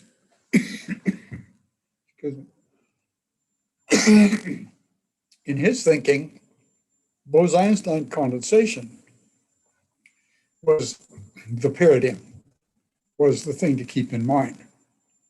And these days we know that he's essentially right. Well, a year or so ago, Zidong Zhang, Girish Agarwal, and I started looking at this old Froelich paper and began using quantum theory of the laser quantum Bose condensation ideas to see what we could do with the Froelich supposition, and then clear on back to the question of microtubules.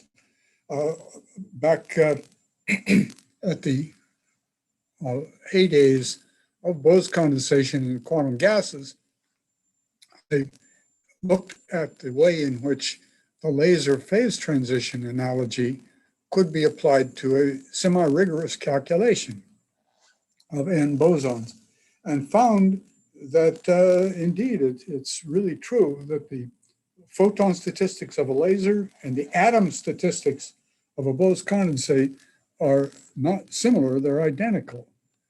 So that there's an analogy between the laser and maser and Bose condensation, and it's that point of view that we should bring to thinking about Froelich's interesting supposition and hypothesis. Now, what we are thinking about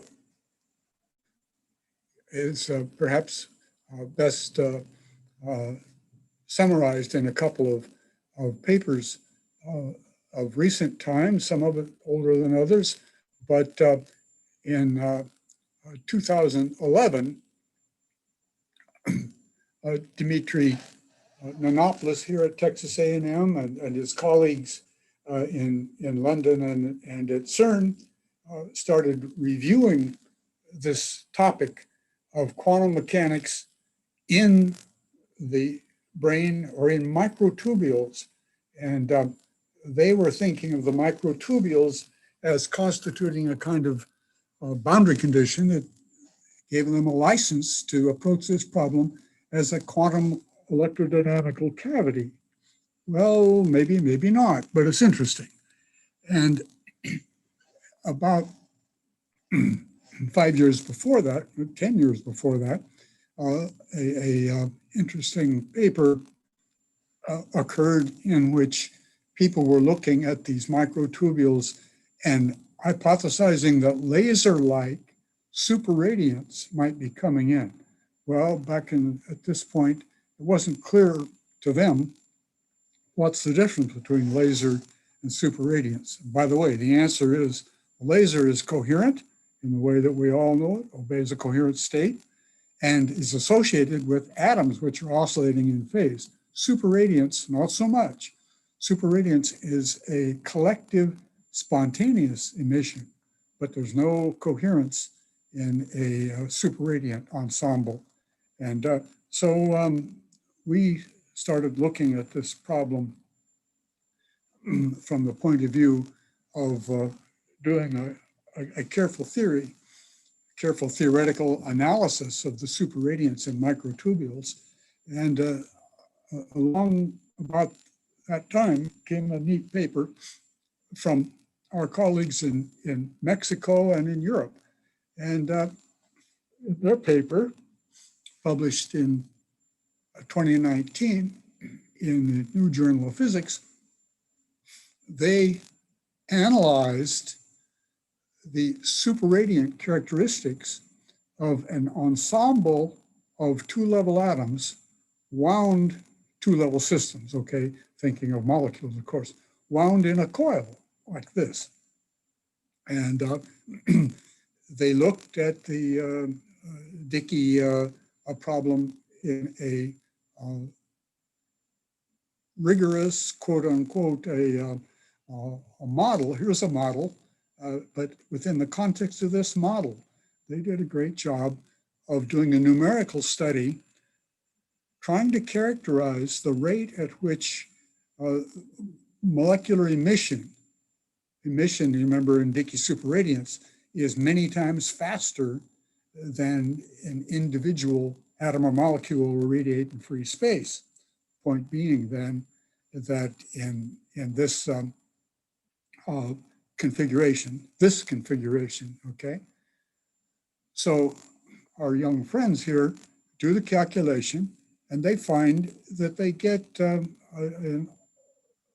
bunch of eigenvalues where this is kind of like the effective spacing of the two-level system, but the spacing changes because you've got Lamb shift kind of physics coming in. You're seeing vacuum fluctuation and collective Lamb shift physics coming in. So along here, think about the frequency along the x-axis. This is the frequency of the effective two-level system, and this is the decay rate in units of an atom molecule in free space. So here we see something which is decaying at hundreds of times faster than the spontaneous emission rate. Well, that's interesting, right? Going from one spiral to 10 spirals, going from one atom to many atoms. So this is 2019, when I'd like to say we found this, but actually it was our contract monitor in Washington who found it and called me up and said, hey, what about this paper? So we went and looked at it and said, yeah, that's neat. We'll go put it in the context of what we've been doing analytically. And I'll skip to our work on superradiance over the past 10, 15 years. So the stimulus for what we've been doing, and this will tie back into the tubules, microtubule idea, involves looking at a Dicke state, and think first of all, just Dicke. Remember, Dicke was talking about microwaves. So the wavelength was huge compared to the size of his sample. His sample is about 1 centimeter on the side, and the wavelength is like a football field, right? So all of his atoms are at the same place, so to speak. All of his nuclei are at the same place. And so he doesn't have to worry about any complicated phase factors. But now, these days, we do superradiance experiments in which the size of the sample is, again, a centimeter, but now wavelength is a micron, 10 to the minus 4 centimeters. So you get many, many wavelengths over here, many, many wavelengths across the sample.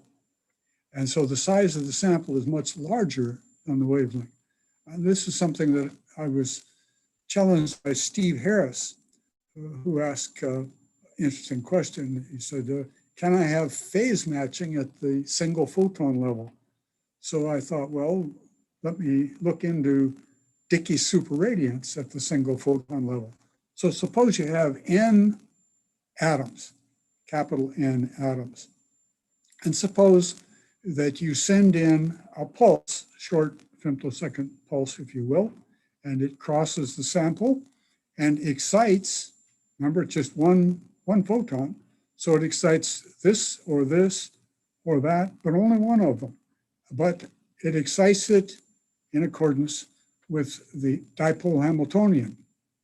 K0 is the wave vector of the incident photon, and R sub I, 1, 2, is the coordinate of the first, second, third, and so forth atom.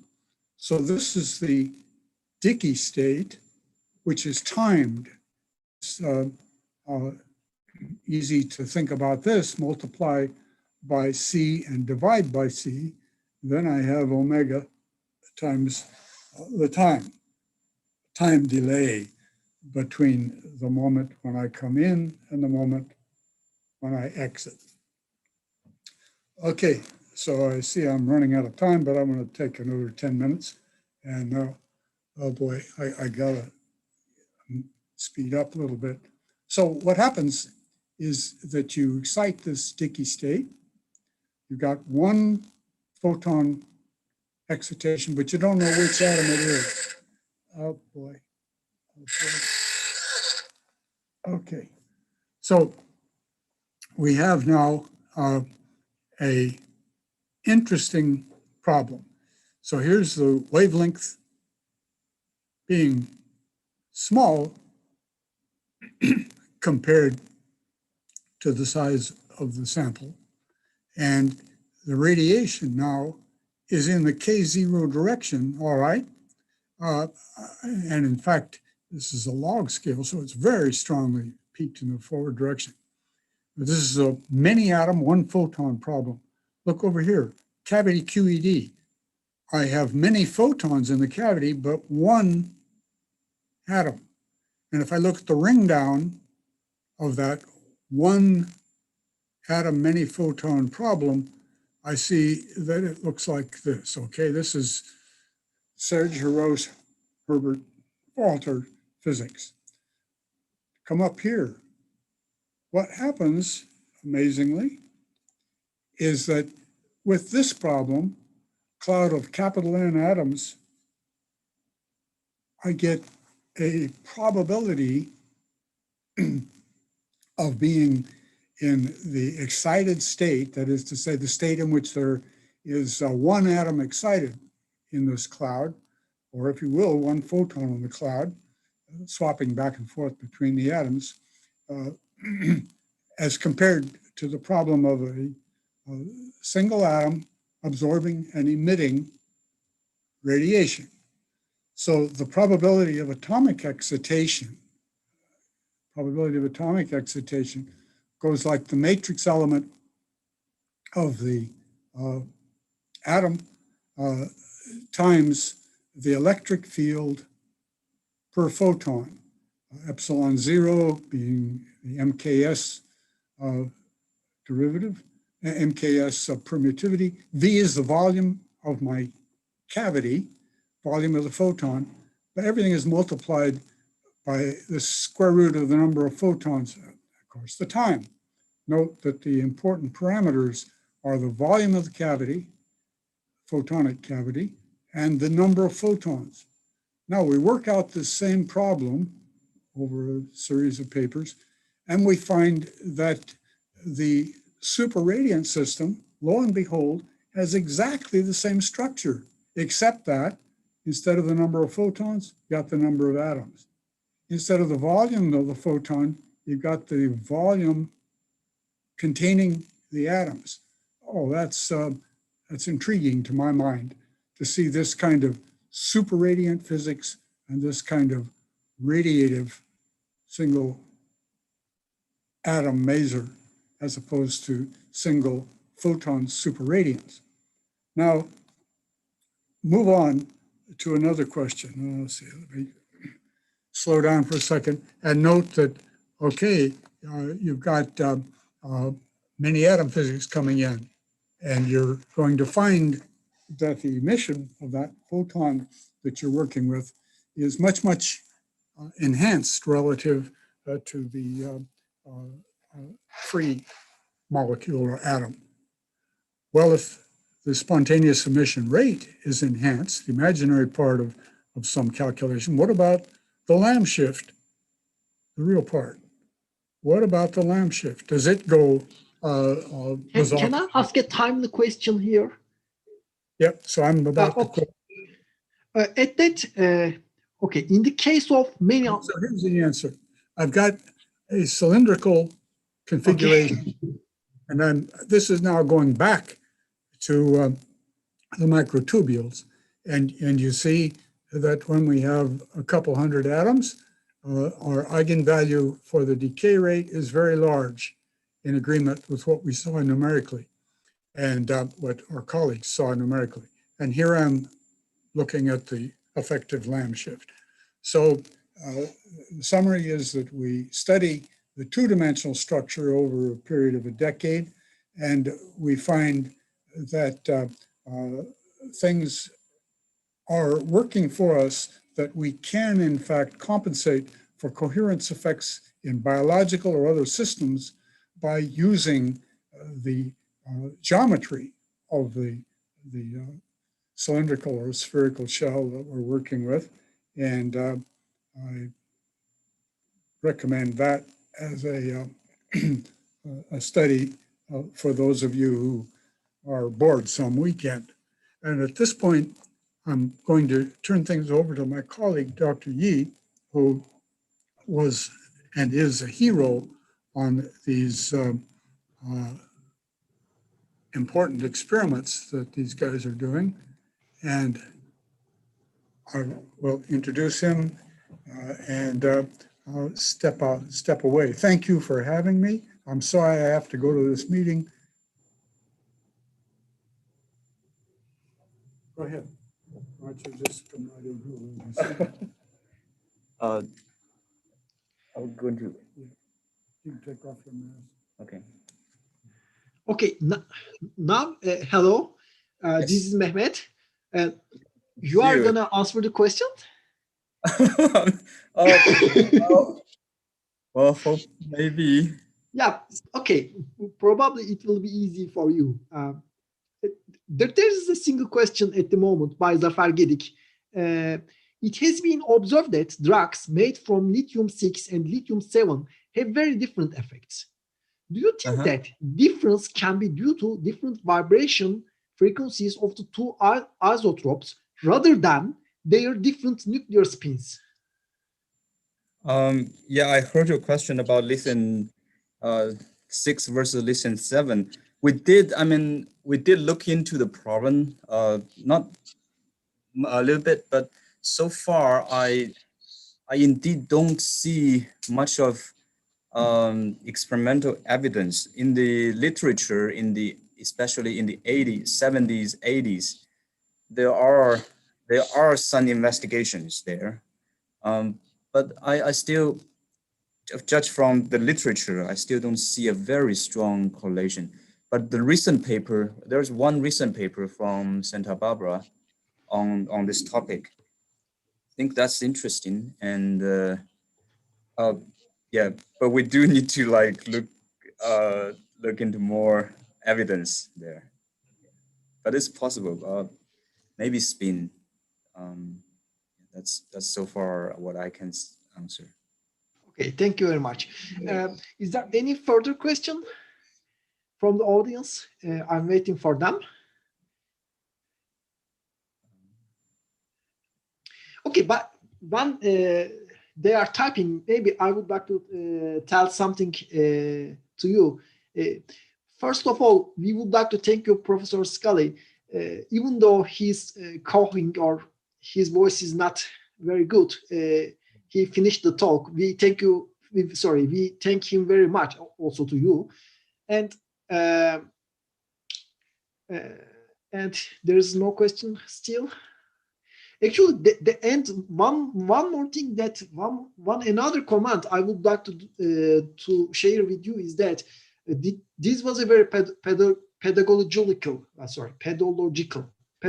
talk, and even I could understand it. And last, we will kind of ask Professor Scully if it could stay in YouTube, and if Anatoly Barnabas is there, could you conduct my best wishes, and also Professor Sokolov and Olga and Zuberi? Yeah, they are all around. Oh, here, okay. Okay, is there any question from the audience? Otherwise, I will finish the session. Okay, it's a great conference. Thank you for the invitation. Yeah, we thank you very much, and have a nice day. I think the COVID there is not very effective because you are not wearing masks. Oh, we actually do. You do? Okay. Yeah, it's just paradoxically, attending another meeting. So yeah, he left the room. So Okay. Okay. Yeah, Okay. yeah. Have a nice day. Bye. But a lot of people already got vaccinated. So yeah. Yeah, here only the 10% probably. Okay. Thank you very much. And okay, I would like to announce that we have an evening meeting at 8:30. And just a moment, I want to read. Okay. Professor Hakan Türeci from Princeton University is going to give the talk entitled as Machine Learning with Quantum Dynamical Systems. So I give the microphone to Professor Ceyhun Bulutay. Emre, thank you so much. So we look forward to Hakan Türeci's talk this evening. So please use the same link as you do right now. So see you all.